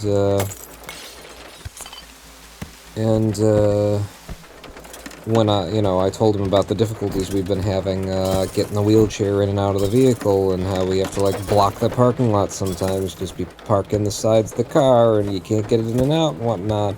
He said, oh, well, yeah, I can sign that for you. And what he did was he signed the one where you get a temporary placard, like, you know, like my chronic debilitating disease is gonna go away. Which is, it's cool. I mean, that'd be great if it were going to go away, but that's not where we are, Doc. That's not, it's not... You're the only one there. The rest of us are pretty well fucking convinced that, that I've got this horrible thing that 9 million Americans have now after COVID, and it ain't going anywhere until somebody comes up with a cure. So maybe just sign the piece of paper so that I don't have to do this again in 6 months, Dr. Dickhead.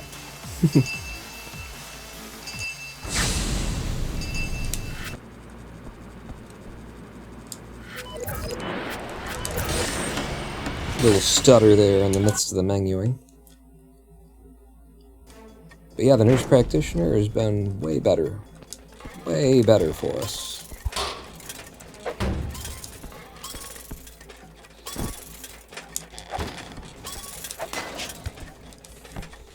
Okay, there is a computer down there, I know. Okay, I should have gotten that computer down there. I was exploring, and now they've stolen $39 back out of the computer. I mean, 39 plus $43 out of the computer before I could get to it. I was looking to see if there was another computer. See how I dropped on him and swang, and I swinged it? Fully expecting him to die from that, and he didn't, because the swing went in a direction that I didn't intend it to. Why wouldn't he want you to come back in 6 months? More money that way. Yeah. Yeah. Go!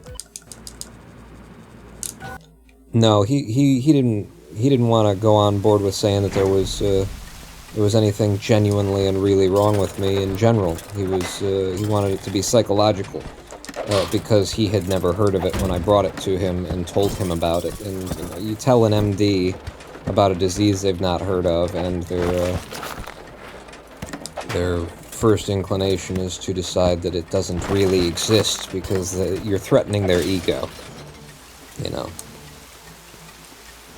you want to have a patient coming in after all those years of med school and all those late nights pulling shifts to the hospital when you're getting all that stuff, and then have a patient come in and say, "You haven't heard? Oh, well, let me tell you." But, you know, as the patient, I also don't want to come in and have to tell you about the disease, so, you know, kind of sucks on both ends for us. Maybe stop being an egotistical prick. And, you know, Google what I just told you and find out whether or not I'm right.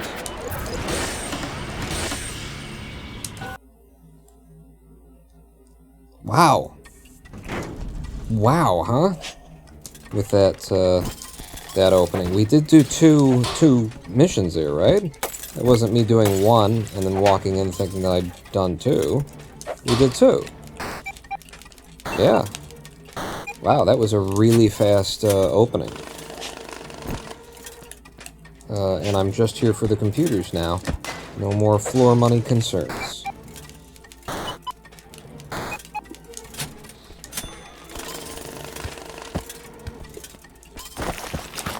Yeah. This one started nice. Let's see if we can't keep it going.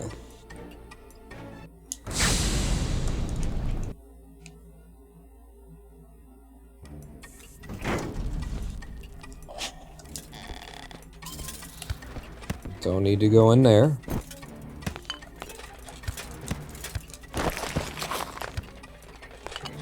Show me your computers. Aha.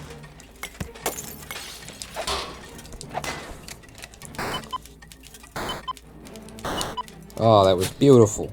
Ah, with the buttons that I pressed that matched the directions that it said on screen. I'm the best swindler there is.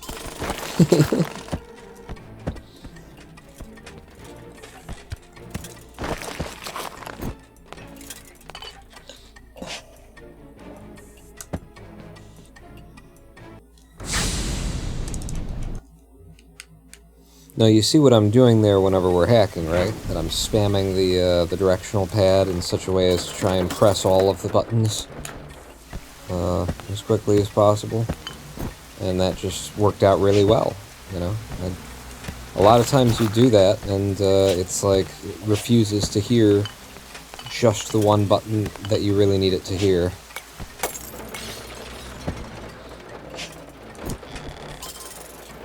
But I nailed that one. Yeah, there you go. See? Right there.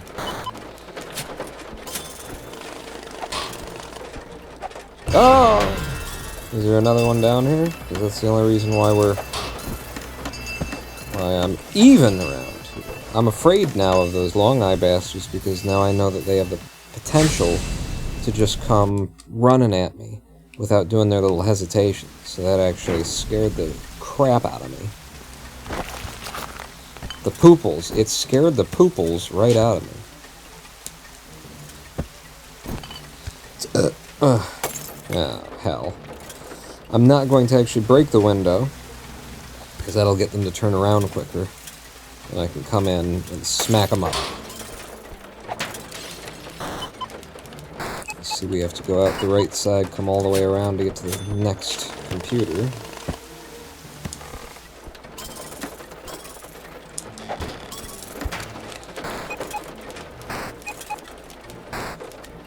Come on. Do a little glitchy hop through the wall there.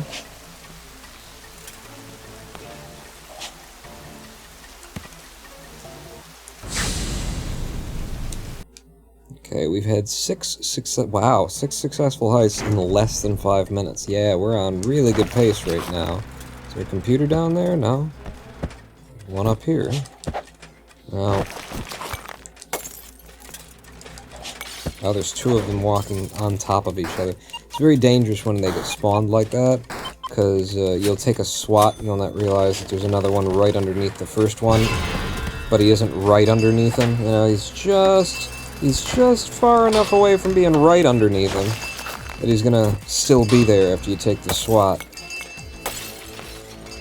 Okay, I didn't see a second computer, so I think we're okay to leave.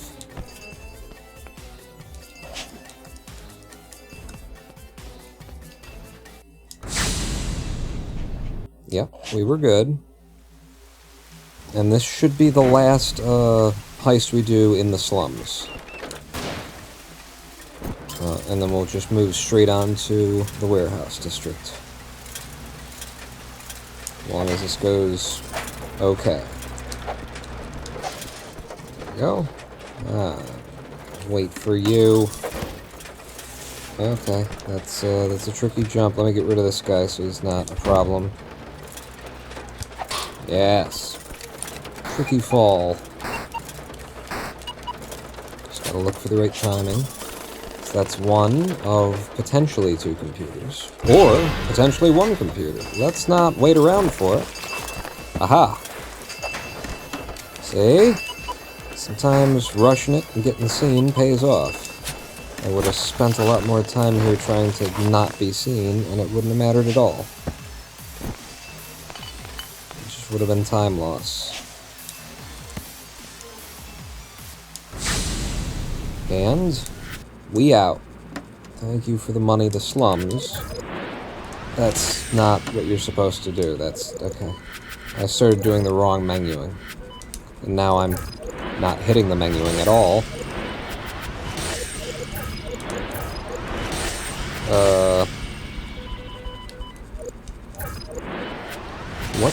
What have I done that I don't have because I messed that up?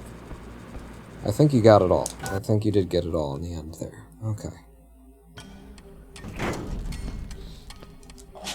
And despite the fact that we are behind in the splits, we are ahead, I assure you. We are ahead in the game because we have all this experience points that we didn't used to have in the old way that we did the run. I wish I hadn't come all the way in. I would just leave. Because it's gonna take so long to find anything in here. Yeah, I still might have to leave. What do we got? I can't get there. Can't get to Alphamia. Oh, this sucks. 1, 2, 3. Yeah, I can get in there this way. Okay. But I'm gonna be fighting the camera the whole time. Yeah, this sucks. And I think I could have gotten a free bomb drop out of that, too, if I would have bombed one left. The mine that's up there would have fallen and detonated, and I wouldn't have dropped this third bomb. But you can see all of the things I'm having to account for right now.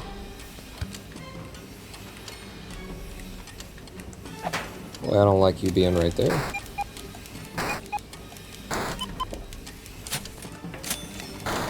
Don't suppose there's a way for me to get around and down and over to that other computer, huh?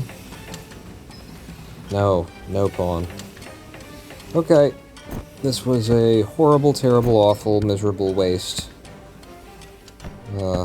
This level in the warehouse district. Just burned through our time and gave us almost nothing. It gave us just enough where I can't say it gave us nothing.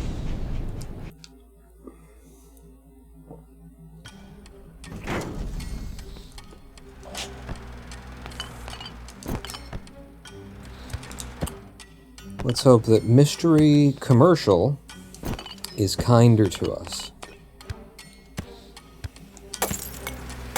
And already it is.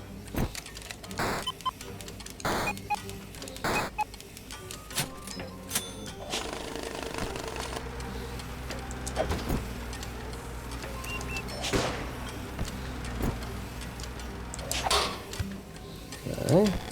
If I can find, yep, one more computer, and we'll be all set here. Boy, I don't like any of this. I'm liking it more now. Yeah, you keep moving that way. Allow me to get here.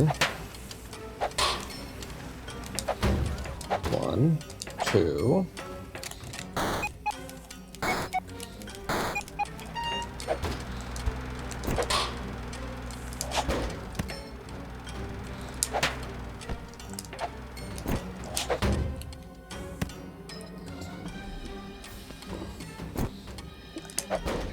And one more.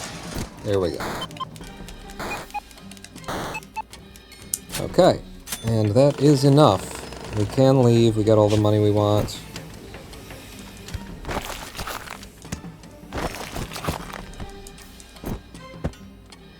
Yeah. And this will put us into New Belgravia. Still on decent pace, too. Not losing much here.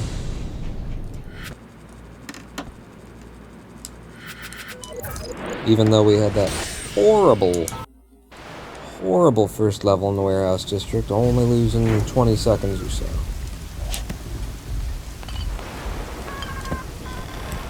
Okay, I see no computers in any of the immediate locations here in New Belgravia, so watch me leave and just random roll me a new level. And watch there be a computer immediately right here. Right here.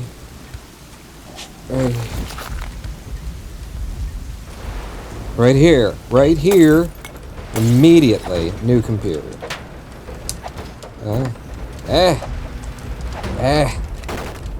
We're gonna be setting off the alarm to hack it though, so I will do that. And what the hell, I'll take that free money also. Yep. And, you know, it's nice to get many computers. It's nice to get all the computers. But sometimes it's just not a thing that's going to happen. What I should have done right there, instead of just spamming to the next level, though, is, I should have gone... Nope. I'm throwing this level away, too. I should have gone and purchased... computer goggles, so we'll know exactly where they are. And since I am throwing away this level, give me the goggles. Give me that. And we'll be back. We'll be back for more tools. Now we know there are 3 of them in here. One of them is directly ahead. One of them is down and to the right.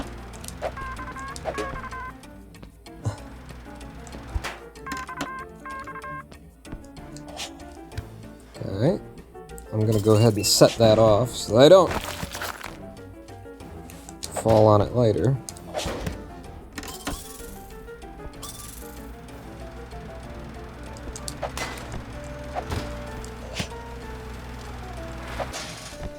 Okay, now that guy's down there, and I'm gonna have to go down there.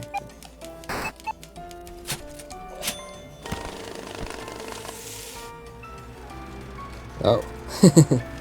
Well, he fell further than he would have wanted to.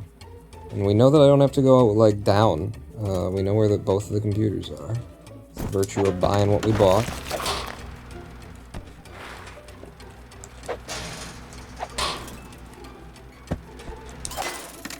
Yeah, you keep looking around. You'll see something eventually. Not me. You might see my baton in your face. Hey, you son of a... How do I get in there?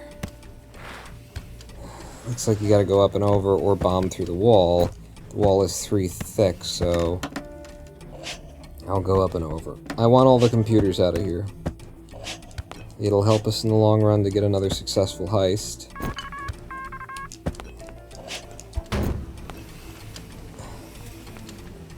Okay, yeah, it's below us. It's right at the front entrance to this building. Oh, there it is. And it's gonna set off the alarms. I don't love that. I don't hate it.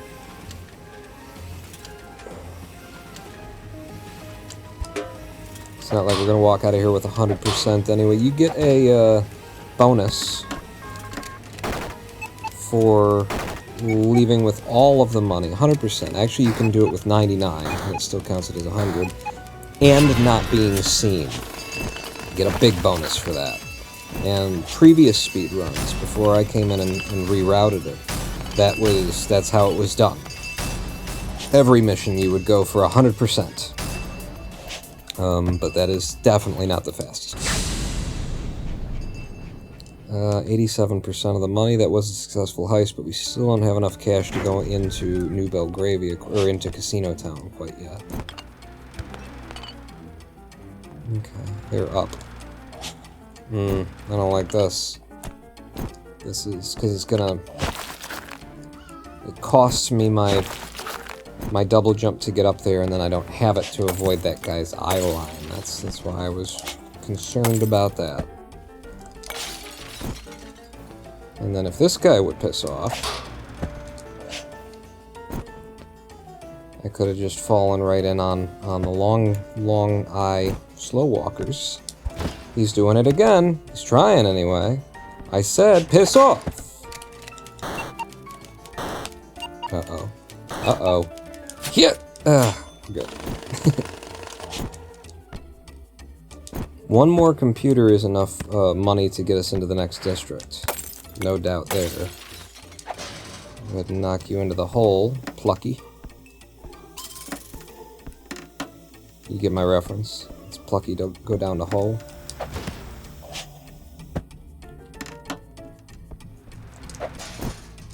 Is it Plucky? Was that it was something like that, right? Plucky go down the hole? I don't think I'm going to be able to get this without getting seen, so... Alright. I'll wait. What the hell was that sound? Like somebody getting to the bottom of their Coke with a straw. I don't think I've ever noticed that one in the Swindle here before. That was a weird sound effect. Oh, God. I think we gotta go down on the right side, then.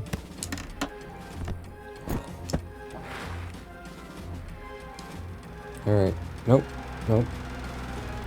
Go on the outside, pawn. Don't even mess with this. Oh! We're dead. I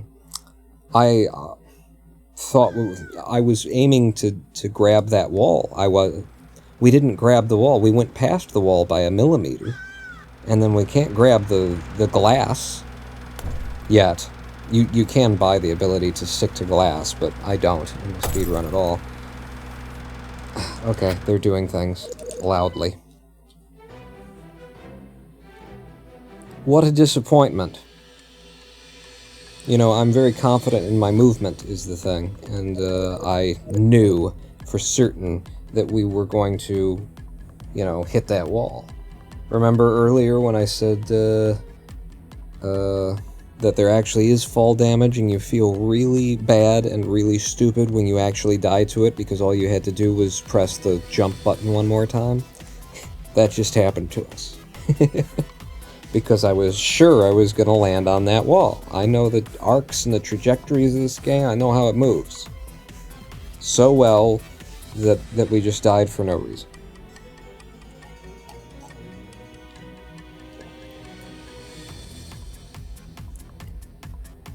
Thank you, One Mock, by the way. It's a good thing all these pigs can only see 3 feet in front of them. Yeah, until you get to the later levels and you've got snipers who who can see about 2/3 the width of the screen.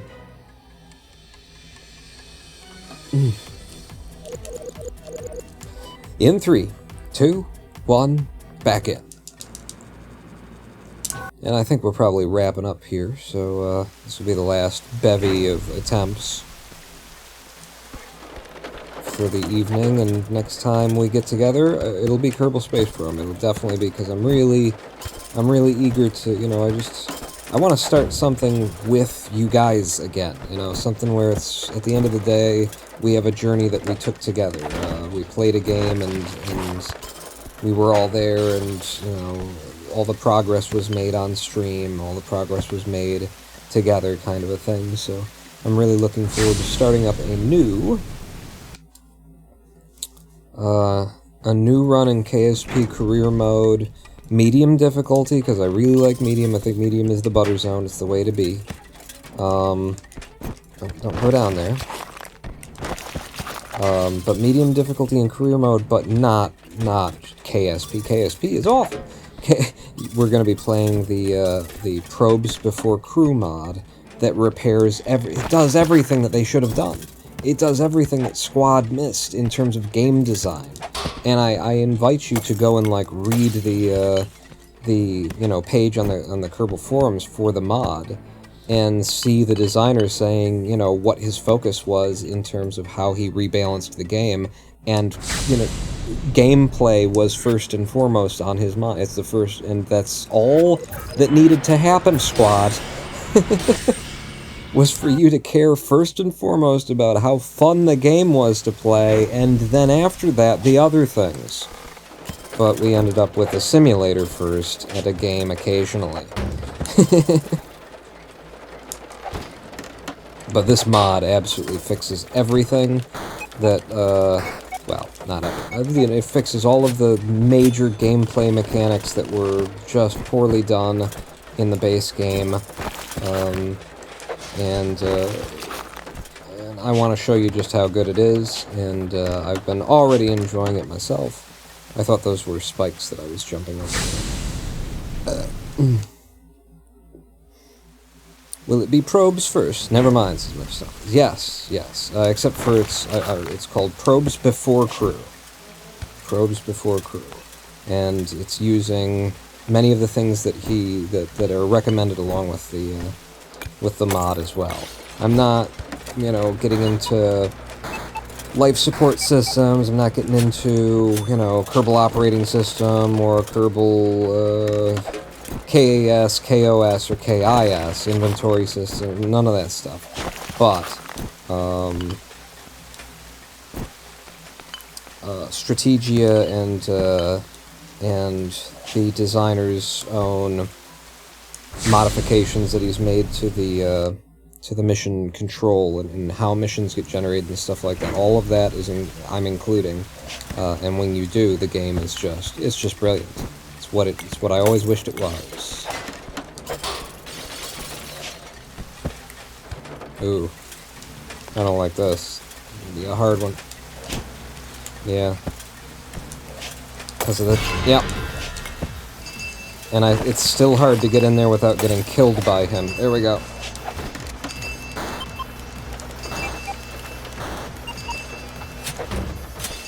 And I still have to look around a little bit inside here to see if there's another computer right here. Tried to install Probes Before Crew, can't get it to work. Oh, really? Well, that's no good. That's unfortunate. Are you on the 1.12.5 or whatever, the most recent version of KSP? 79%. We didn't get all the money out of there. That's a reset. We didn't get a successful heist, rather, out of there. So.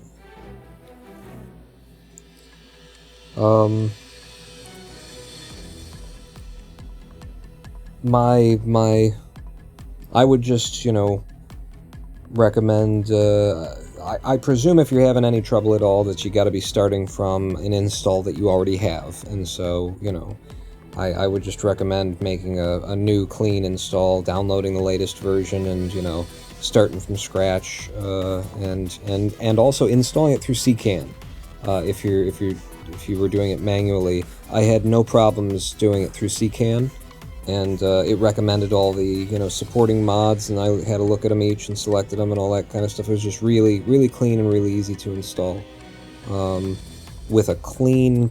In fact, mine wasn't even clean, but that's the way that I would get there.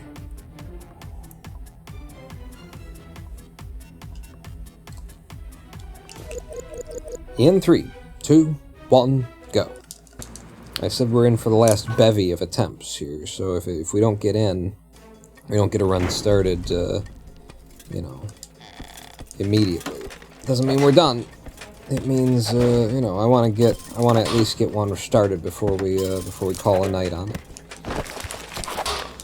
That's always a safe move, by the way, if you're going to, be popping up. Oh, shoot. Can I get there? I don't think you can, Pawn. If you're going to be glitching through the ceiling the way that I just did, you can always rely on if you're coming up into a stairwell. Into a stairwell is always safe. They can't see you underneath the stairwell. Although, I shouldn't say that, because I have gotten stuck when there was a stairwell above me and I came up and expected to go into it, and I actually somehow ended up stuck on the stairwell. Like, stuck inside the stairwell and could not get out of it. I had to reset the run. That's happened precisely once. So, I don't know. This is probably a reset as well. You might have seen that there were rooms underneath us. If they put any money on the floor in that room at all, this is a reset. Because the first one didn't get 100% of the money out. Yeah, this is a reset. Hey, Pawn, have a good stream. I gotta start my day. Good to see you back. You have a good one, Flora Seidler. And we'll be wrapping up here pretty soon anyway, unless I get on the run of my life, in which case it's gonna be, another hour. In 3, 2, 1, go! But we are asking for a lot, having been on world record pace all the way into the Swindle once today. To ask for it to happen twice in a day is to ask quite a bit of the Lord, Okay. 2 things happened there. One of them was, again, we died to fall damage. I just didn't press the button. I thought I was going to stick to the wall again. I was holding left all the way down the fall. It's a narrow little tube. How? You're not respecting it, Pawn. This is where you need to stop, slow down, get yourself in check, respect the game. Treat it as though you treat it as though this is the only speedrun that you're ever going to get to do. Huh? This is it. This is the one. It has to be the one. You can't take a bunch of stupid, unnecessary risks. You can't move in such a way as is likely to get you killed. This is the run. Fuck. It's okay, we're still on the run, and we did actually get 100% of the money out of here. But having been seen, that means It means we don't get the bonus out of this level. It means the next level we also have to get 100% of the money out.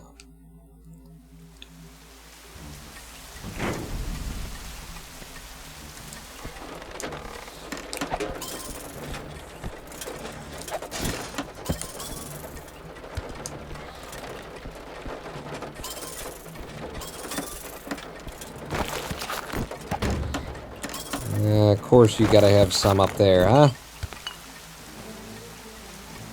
On the level where I have to get 100% of the money out. And not be seen. The two things. And we did, so we got a run going. You're 2 levels in. Don't make that call quite yet, so. Decent menuing. I'm happy. And we've got 2 successful ice in 1 minute 35 seconds.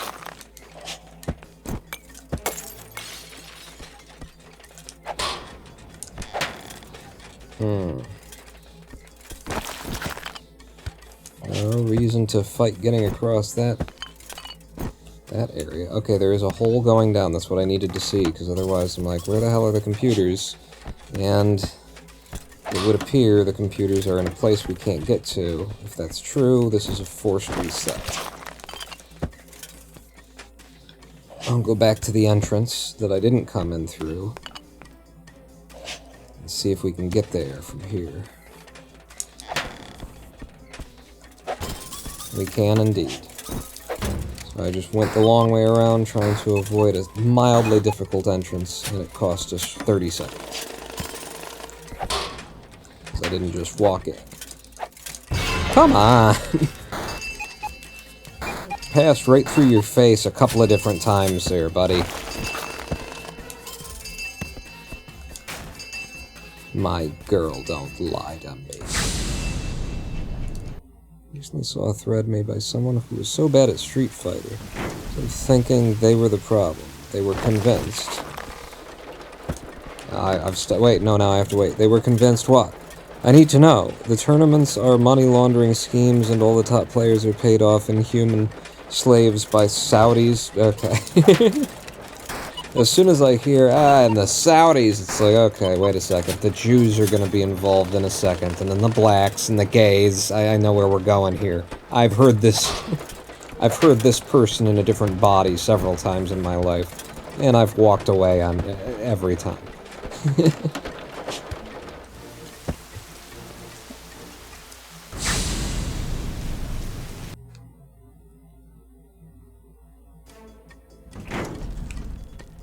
By the Saudis and Jeff Bezos. That's good. I like that. I mean, if it's the Saudis, shouldn't Elon Musk be in there somewhere? Wasn't he seen? He was in there. He was sitting with those people in the soccer game. There's so many reasons to think Elon Musk is a horrible human being. You guys don't have to make up this racist shit. Seriously. Which isn't to say that he isn't racist. Just to say that, by association alone.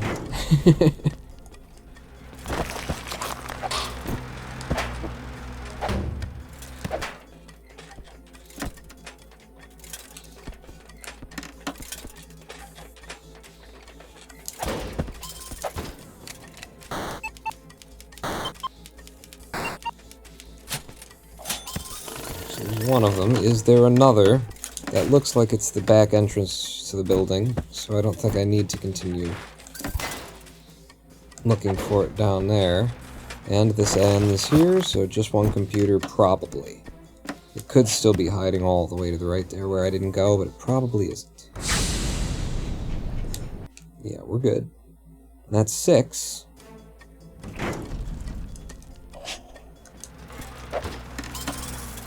Successful heists. Ooh, I liked that, huh? Come on. I think there's some RNG in the way that he swings his bat, as well. That, like, there are short swings and long swings. And I'm trying to figure out why sometimes it's just impossible to hit these guys. Or it seems that way. Certainly seems that way. Or a swing that I know connected. Should have connected. Didn't. Okay, we're close to being out of the slums. He unironically responded to someone with ad hominem statement disregarded. Are you watching Steven Crowder? What are you... I don't even really know Steven Crowder, but I've watched videos about Steven Crowder.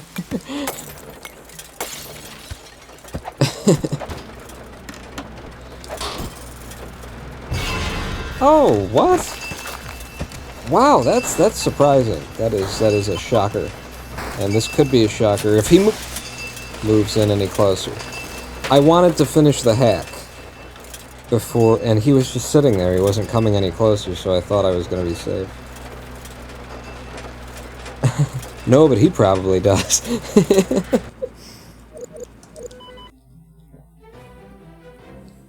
Or, what is it? Something of a sod?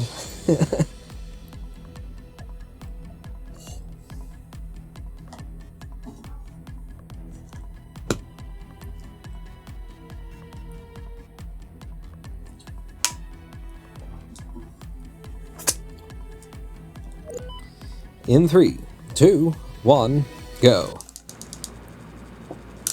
Yeah, I've seen... If I'm honest, all I've really seen is Sean on YouTube, you know. Well, that's not all. I've seen other, you know, SJWs kind of thing. And I'm not using that term in any diminishing form. I mean, you know, the channels that are focused on social justice, calling people out, making it clear what the actual facts of the matter are, that sort of a thing. But that's where I know Sargon of Akkad. Yes, that's what it was, wasn't it? Sargon of Akkad. The irony of a white supremacist naming himself Sargon of Akkad. Is there... I don't even get the reference. I don't even know. In 3, 2, 1, go.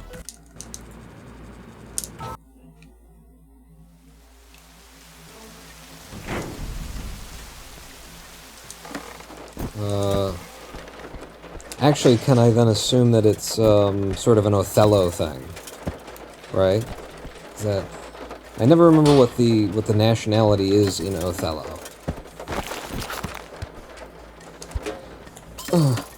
Sargon was from the Middle East, I think. Yeah. Yeah. What nationality was Othello?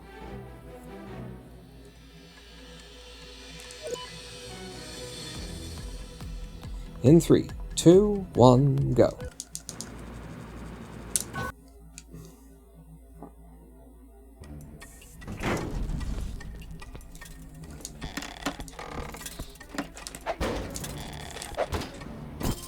See, now this is the kind of, like, entrance that I like, where I'm being aggressive, I'm walking straight up into the faces of the enemy, and knocking them right over, and then taking their money, and turning around, and then and teabagging.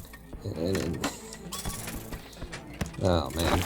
Oh, and then I got caught on that, which means I can't even get this guy while I'm waiting. All my slick movement talk, and then that happens. I don't need to deal with that guy. Just get out of here, pawn. You got the floor money, leave. You'll also note me in my movement. I'm always trying to avoid walking up the stairs. So you'll always see me trying to jump whenever I'm having to go past a flight of stairs. Jump over them, as opposed to walk up them. And that gets a little bit, you know, it's not tricky, it's just like, I have to remember, do I have double jump yet, or don't I have double jump yet? There's a couple of different factors on how the movement works best. And I very quickly and very easily, with all of the resets that we do, because there's so much RNG in this game, I very quickly forget, like, where I am. Right now, I do happen to know that we're on the second heist, and so all I needed was 80% of the money out of there, and we didn't get it. They put 25% of the money was underground. That's what I'm talking about when I'm talking about resets. In 3, 2, 1, RNG. but I do think that this is the ideal way to do the opening in the Swindle. That it minimizes the resets as much as can be done. I will not be able to get 100% of the money out of here because of that room to our left right now, in the wall to our left. If I went in there, using this, ceiling glitch, I would not be able to get out. So we can't get that scrap of money, but we can get everything else. And then so long as we get 100% out of the next level, we're still okay. We're still on a run. And that's exactly why we do it this way. Gives us the most chances to get a run out of the first couple of levels. So it was 93% of the money. We need 100% here, and we need to not be seen, or else it's just another reset.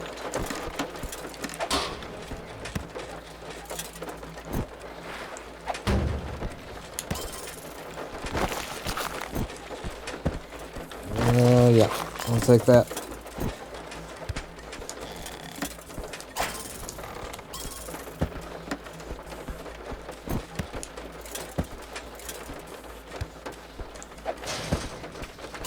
That is a move that I should never do, and yet I just seem to not be able to stop myself occasionally. It seems like it's the right setup for it, but it's always more dangerous than just, like, carefully walking up to them, standing there, waiting for them to walk into your swing range and knocking them over.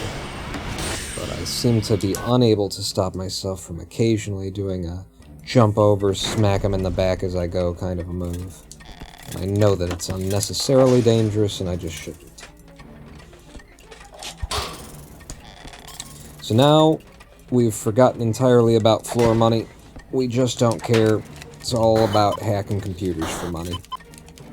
You know, if the money's... I'm not going to jump over the money if it's lying on the ground in front of me, but we ain't here for that. I love it when I, sort of go straight to a computer that I had no idea was there, right? It just feels good. Even if it's just random chance, it feels good to be like, you convince yourself that actually you're just making the right decisions. As opposed to, it's just you got lucky. You had to go somewhere, you went there, and it happened to be there. That's all that happened. Aw, nah, see? I just know this game so well, I could smell it. I could smell it, I'm telling you. I shouldn't have broken that window. I gotta wait longer even than I would have had to.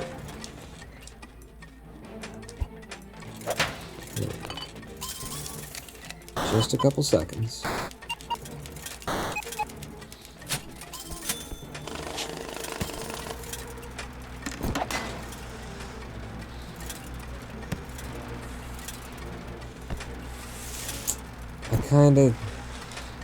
I need to check off to the left down there.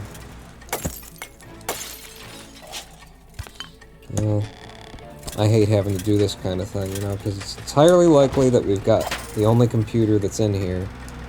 But unless I can see down left, then I won't know, and it could make every other second that I've spent in this level a waste.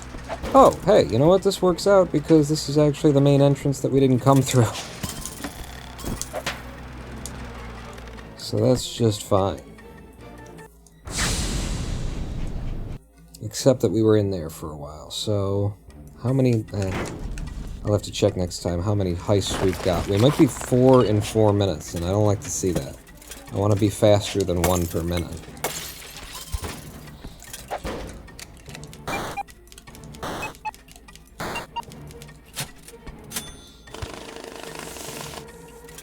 Yep, good. It's,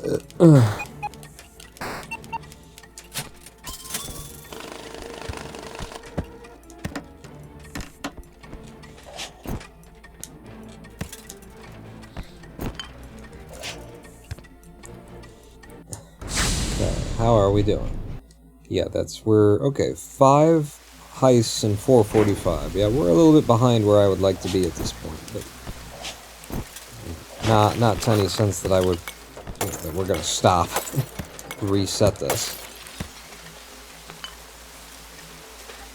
We're just 45 seconds back of where I'd like to be. Which, if I just left right now from this place, then I could get us back on, you know, back moving toward pace. But if I did just leave without checking, then we could also just end up having to reset because the run dies.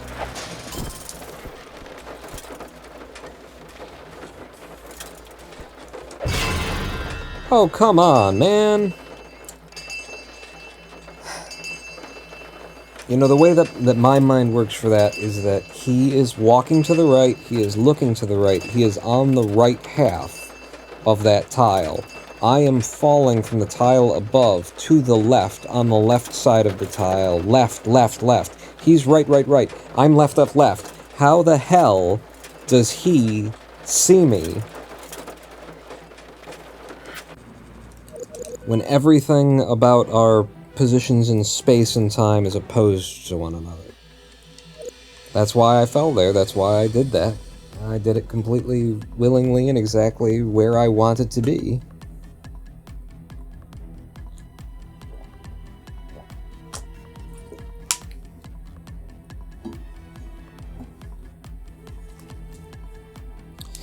But I guess that's what I consider part of my, like, if you'd give it more respect, if you'd just be a little bit carefuler. Sounds like a skill issue to me. If it's not a skill issue, I'm just too good at the game, and yeah. I'm just so good that I'm bad. That's the problem. If I could stop being so damn good at this game, I could get the world record, but I'm too good to get the world record.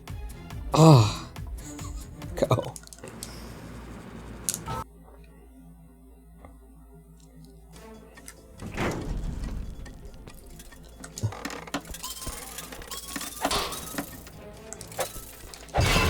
Ah. I say all of the right things, and then I immediately do all of the wrong things. I just can't I can't help myself. I can't not push, you know? Especially in these early levels, that's the big lure, is that the way to make these early levels, like, really fun for me, even though we have to grind them over and over again, is to do really good movement, you know? Look at the way I'm moving right now. And the only way that you can do that is to be aggressive. I've got to be really aggressive if I want this movement to come in the way that's going to satisfy me. And so, you know, it's I want to entertain myself factor that keeps me going for aggressive movement in the early game, which is what keeps me locked in the early game on most of our attempts.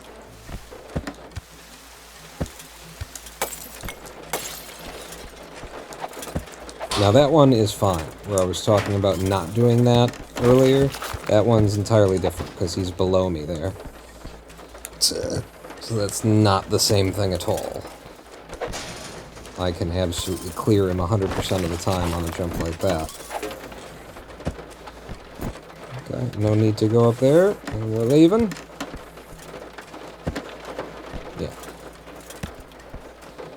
And this is the second level, so now I go and do the buy.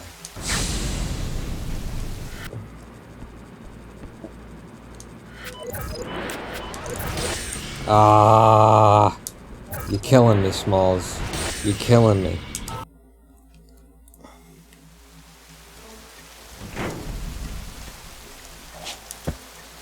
Oh, yes. I guessed that it was up here. You just gotta guess. You're just guessing. You know? Should I go in or should I go up? I looked at the shape of the building and I said up this time. And I was right. And that's why I can't get the world record, because I'm just too good at the game.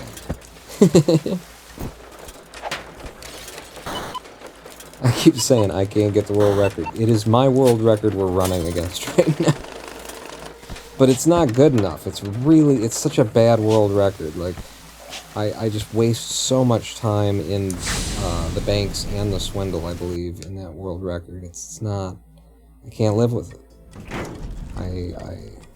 I would not submit that to speedrun.com if there was a speedrun.com, which is why, if I can get the a good world record, one that I actually like, I will, you know, I will start a speedrun.com for the Swindle. I'll make it. I'll appeal to the SRC board. I don't know how it works. Noah's done it for the cluster truck extension stuff, so I could just ask him. But, you know, I am a super moderator for the cluster truck speedrun, so I'm sure it's no problem. Just, you know, you just ask, and then a couple of weeks later, when they get around to it, you got it. It would be my assumption there.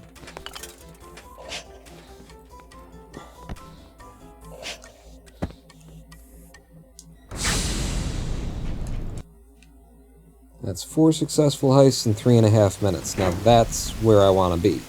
Last run we were on, we were looking at 4 in 4. Literally 4 in 4 minutes. That's not what I want to be seeing.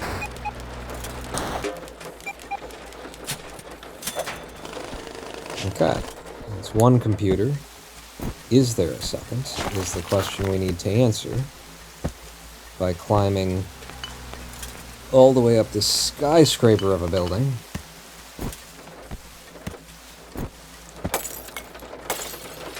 And it looks like our answer is going to be no. But I think I can probably exit just by walking left from here. I'll bet the building goes all the way through. Yep. Alright. It's slow to get here, but, you know, we're still on pace. 5 and 4.5.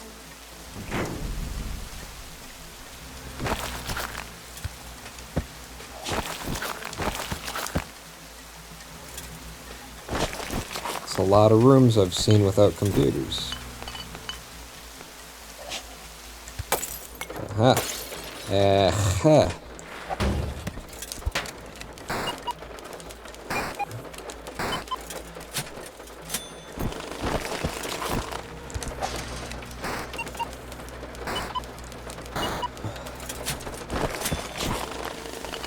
Okay, that's good for our money, too, that there were 2 computers there. Because we're getting near the end of this haul, and I will need there to be 13 grand in my pocket in order to leave.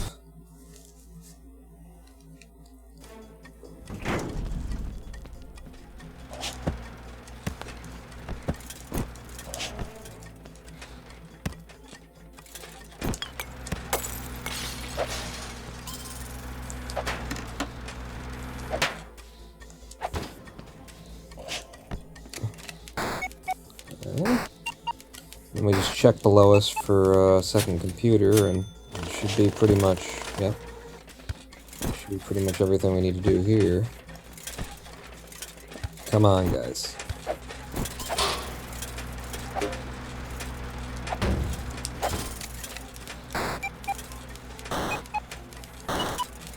Second computer.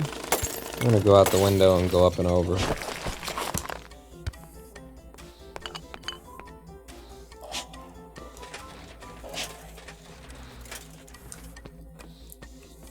Okay, and I think one more heist in the slums. Yeah, one more heist in the slums. And we'll be exiting with 8 successful heists. And 13 grand that'll allow me to buy all the tools that I want before I go off into the warehouse district. You don't want to go half-cocked into the warehouse district. You want to be fully cocked.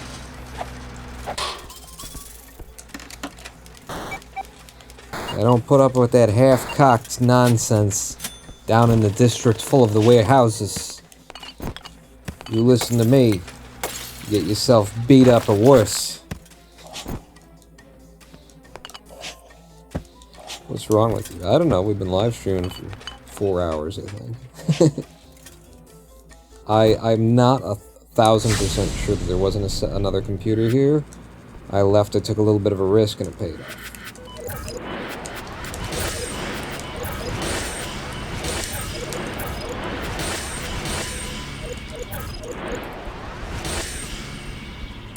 And decent menuing, too, entering into the warehouse district. Now, respect the warehouse district, pawn. Don't, treat it like it can't hurt you. It can hurt you, and it can take all of what you've done away. It can take, almost 8 whole minutes of speedrunning away. Not 8 minutes! It's 8 minutes if you don't count the... Oh, I didn't even see that in front of us. Hello, flu couriers. It's 8 minutes if you don't count all of the other false starts that we had to go through before we got one into the warehouse district. I'm respecting the warehouse district enough to just effing leave. I didn't see any computers going over top. Coming out... There's that same thing again. It just blended into the background. I'm not looking at my character. I'm not looking where I am. I'm looking where I'm going.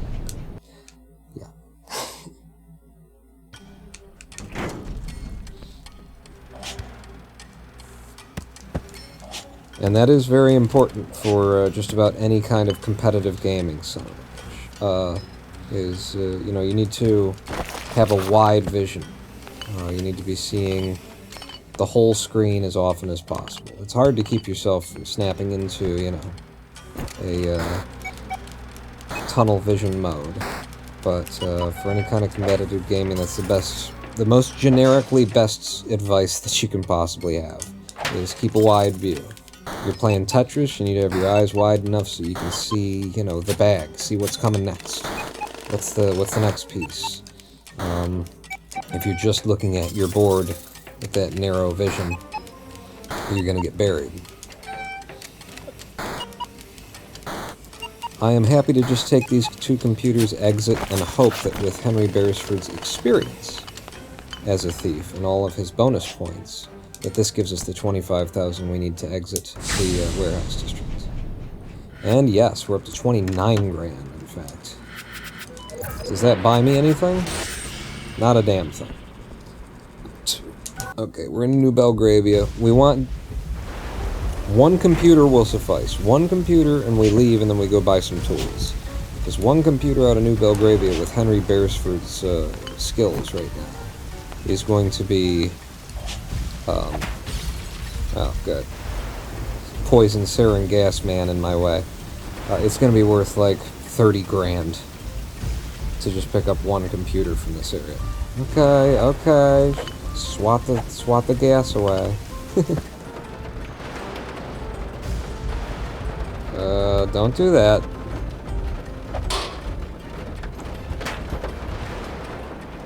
Okay. If this frog somehow, like, comes down here, which they never do, I'm gonna be pissed. I don't like you.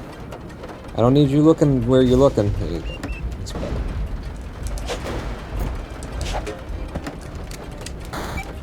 One computer and out is fine here, but it would be nice to get, you know, another successful heist by picking up all the computers here. It's not necessary, but it would be helpful. Okay, there is a computer down here.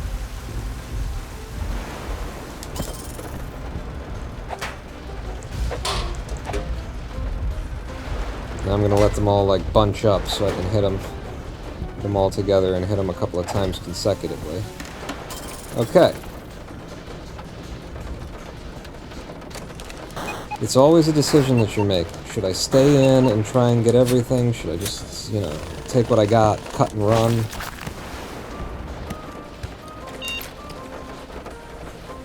And here, I'm gonna try and get all 3 of these computers. It would put us, so far ahead in the money game. I'd be able to go get the tools that I need, and we'd be well on our way out of New Belgravia already.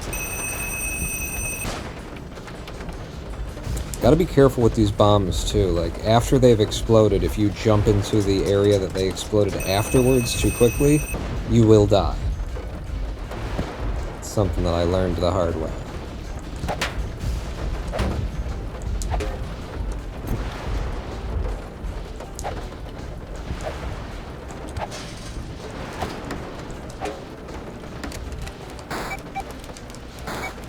Don't. Now, don't. What's up above me? Ah, it's her. She's so lovely. She's so high. High above me. She's so lovely. Why? Why would you do that to yourself? Like Cleopatra, Joan of Arc, or Aphrodite. Does anyone remember these songs? Yeah, 96% of the money. That's a successful heist, and we got a lot of cash out of there, which means I'm buying the goggles. And, I'm buying a bug. I'm buying that tool. I'm buying this tool. I'm gonna go ahead and get some hack speed. We're broke again. We're broke in New Belgravia, but we got 5 minutes to get out, and we've got so many tools now to help us do that, and that should keep us safe along the rest of our journey to the Swindle. You know, that's the real reason to do things this way. Damn it. Damn it. Sorry, what? There you go. Oh, Jesus. I didn't realize that was that kind of enemy. So Henry Beresford was poisoned there, and what you have to do when Henry Beresford is poisoned like that is you gotta leave. And now he's fine. But you gotta get out of the level within, like, I think maybe you got 15 seconds or so. But yeah, because I blew them up while I was dealing with that, that drone, I didn't actually know that it was a poison guy that I blew up. So I didn't know to be cautious, as I absolutely needed to be. Get in the hole.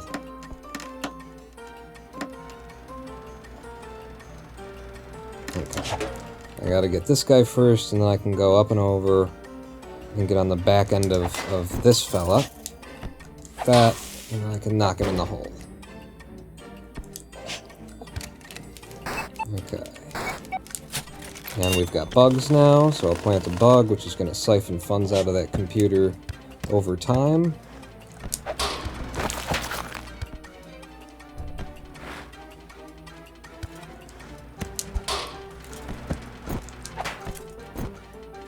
Nope, can't be here because there's a camera and I don't know how long its view is yet. Yeah, it would probably be safe to hang there. If I just stay real low.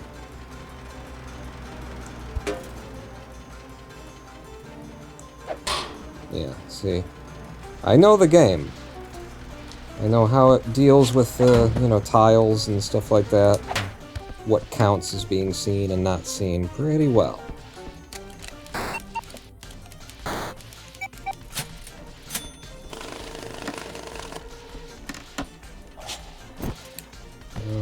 So down and to the right. Yeah, I guess this is one of the ways. 1, 2, 3, we can get to that with all of my bombs. I just throw all my bombs at it. It's a damn shame we couldn't afford bomb rig speed. That's, Oh, jeez. Okay, yep. I didn't realize you were still in the... That's where I put you. That is, I remember saying, get in that hole. And that's where you are now. Okay, 2 computers is good as well. I think 2 computers will do just fine. 60%, 4474, ugh. I expect to be getting more money at this point, but I guess I'm just wrong about that, because we've got good XP, you know, we've got good bonuses. So, it's my expectations that are off.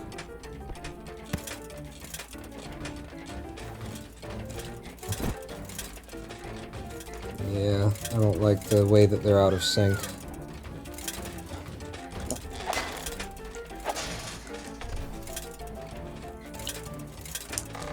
It's a little bit better.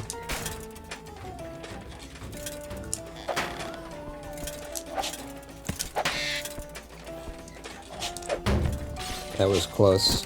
I almost landed that at just the wrong second instead of just the right one. You have bugs now, Pawn. Don't forget you have bugs.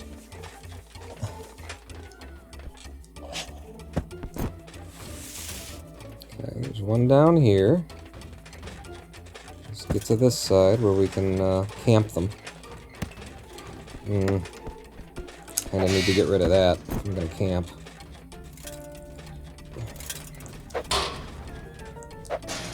And there's another computer right through that wall. Can you get this fast enough? Yes, because we got hack speed. I'm not gonna start planting this bomb until... yeah, because I don't want to get stuck here having to run from the bomb while that camera's sight cone is passing. There's one. And here's two.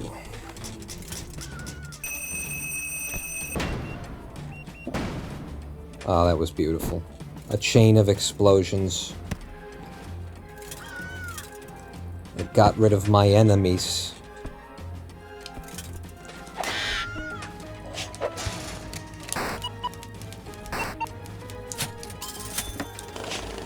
Okay.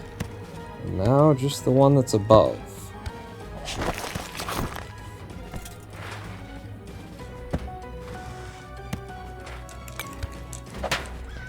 See how the glass ate my hit there?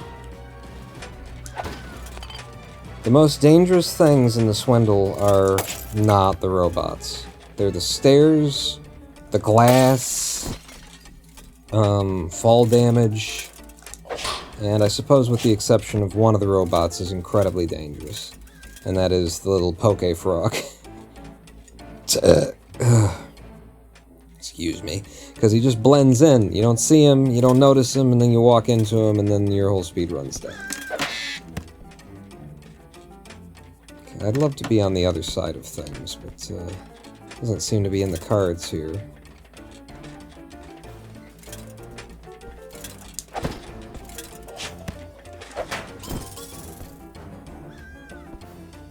And since I have hack speed, I can probably run against this camera and get this done. Yep. Is that all of them? That's all the computers in this level. This will definitely be a successful heist. How much money was that worth? 147K is what we've got in our coffers now. And, what else do I need? Or could use? I said it would be nice to have bomb rig speed early.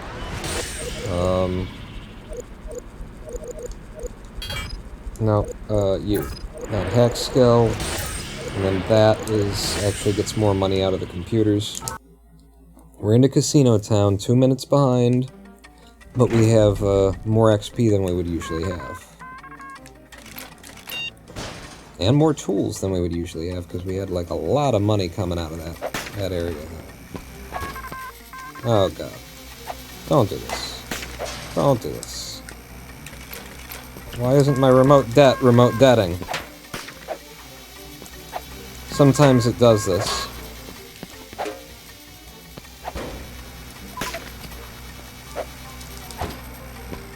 Okay, I'm gonna walk silently now. And again, remote det. I'm spamming it. Here you go. Fuck. Help me out here. Do the thing.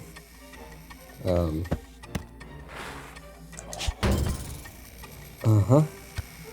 And then you in the hole. I don't want to have to trip over you later. Good God. I don't like it when they make my entrance into the casino, you know, chaotic, hectic. Casino district is already kinda intimidating. Oh, man. I thought they would fly away in either direction. It's one of the way things can happen. Whoa! Okay, that's an extra thief. He comes and tries to steal from you. Did he steal from me? Aha! Yeah, he stole from me. I'm trying to hit him. I haven't seen this during a speedrun. I just haven't. There you go. Gotcha, bitch. Are you still teleporting? That's weird. I haven't... Alright. I'm gonna try and get in here. So, bomb to blow up the body of that thing so that I don't step on it. It kills me. Bomb to blow up the body of this one so that I don't step on it. With the killing me do. And then if I take this one, we're gonna be setting off the alarms. Boo-hoo. Whoa, what are you doing? Don't jump up there, and then jump over that guy. Okay. Get me out. That was worth 128,000. Stay in until you get to the bank spawn. So I need 250k for the banks. To enter the banks. All of the computers are below us. Okay. Go ahead and take a shot. Alright, let the camera pass. Nope. Take another shot. And then the camera.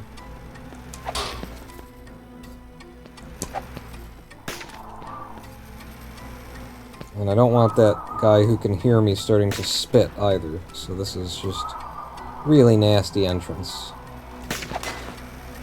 And stay up in his grill, hit him again. And then let's go. Nope, he did it. He spit at me anyway. And? Yep, I see all of the things that can kill me. I see all of them. Nope, nope! Like, I couldn't stay where I was because of that guy. And I couldn't go up because of the bug. Like...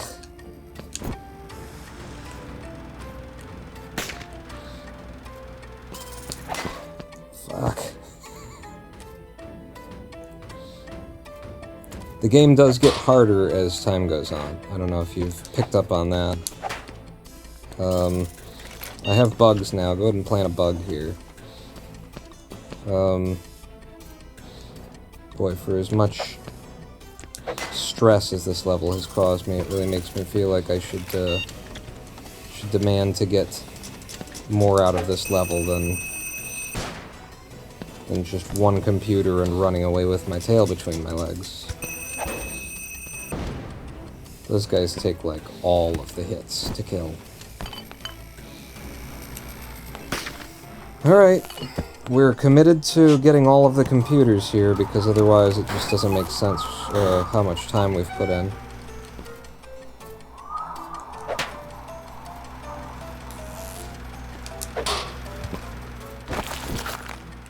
And how much time they're making me put in still.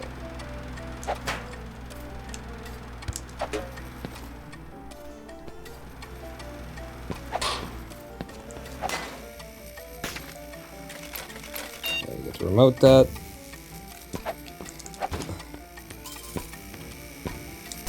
There we go. And you in the hole would be great. Yeah.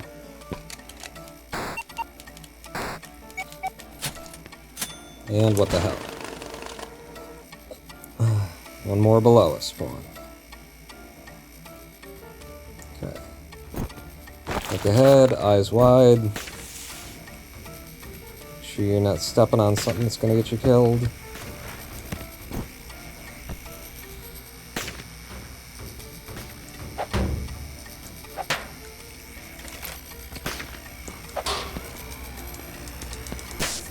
There you go.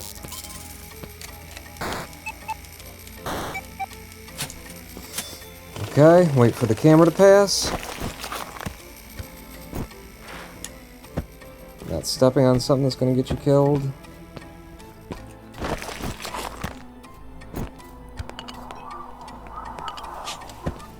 And this is the last computer that we need to get at.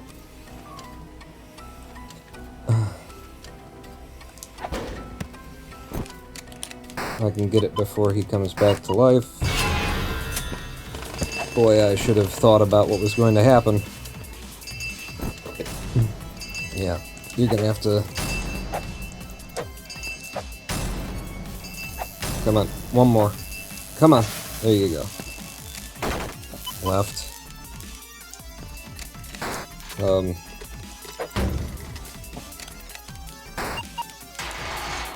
This is gonna take forever, too. Yeah, it's not forever. Give it a second. You've got Steam Purge, too, so that'll help. Have it on handy. Here's the cops. Getting zapped away. Uh-oh. No! I ignored the existence of you. Shit. Okay, bombs. And here's the guy who's gonna try and shoot me to death. Oh!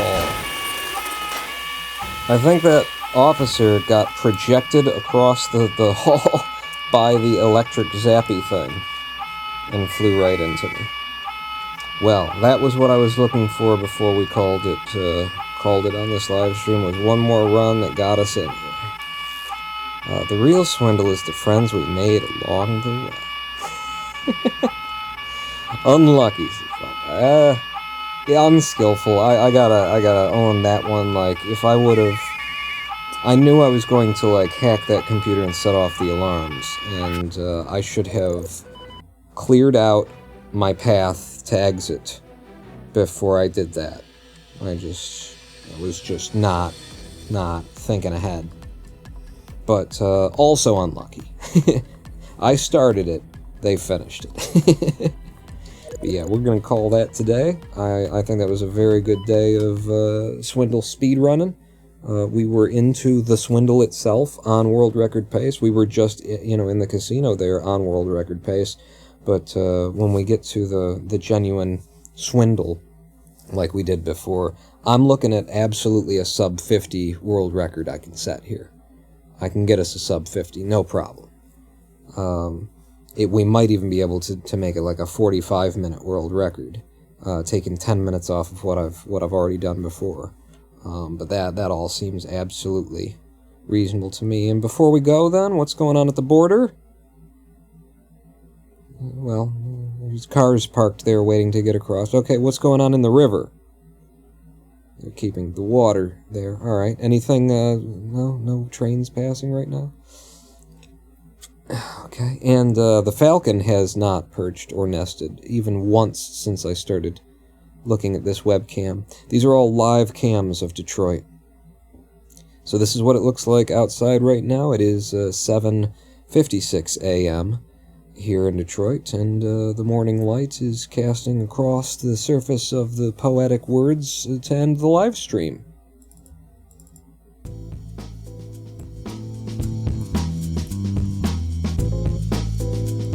I used to be better at these transitions. I gotta get all of my little buttons in all of the little places, don't I? I am the Ronin Paul. Thank you so much for coming out and hanging out with me while we speedrunned the Swindle. Next live stream, which could be tomorrow, or could be 2 days from now, or could be, we should say that the Lord shall let us live, and then we will do things. It's a Bible quote that I know.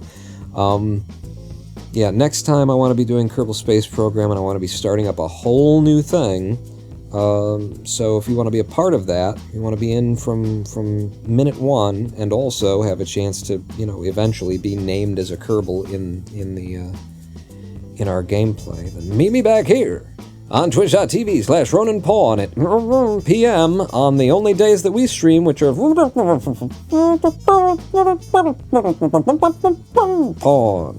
out.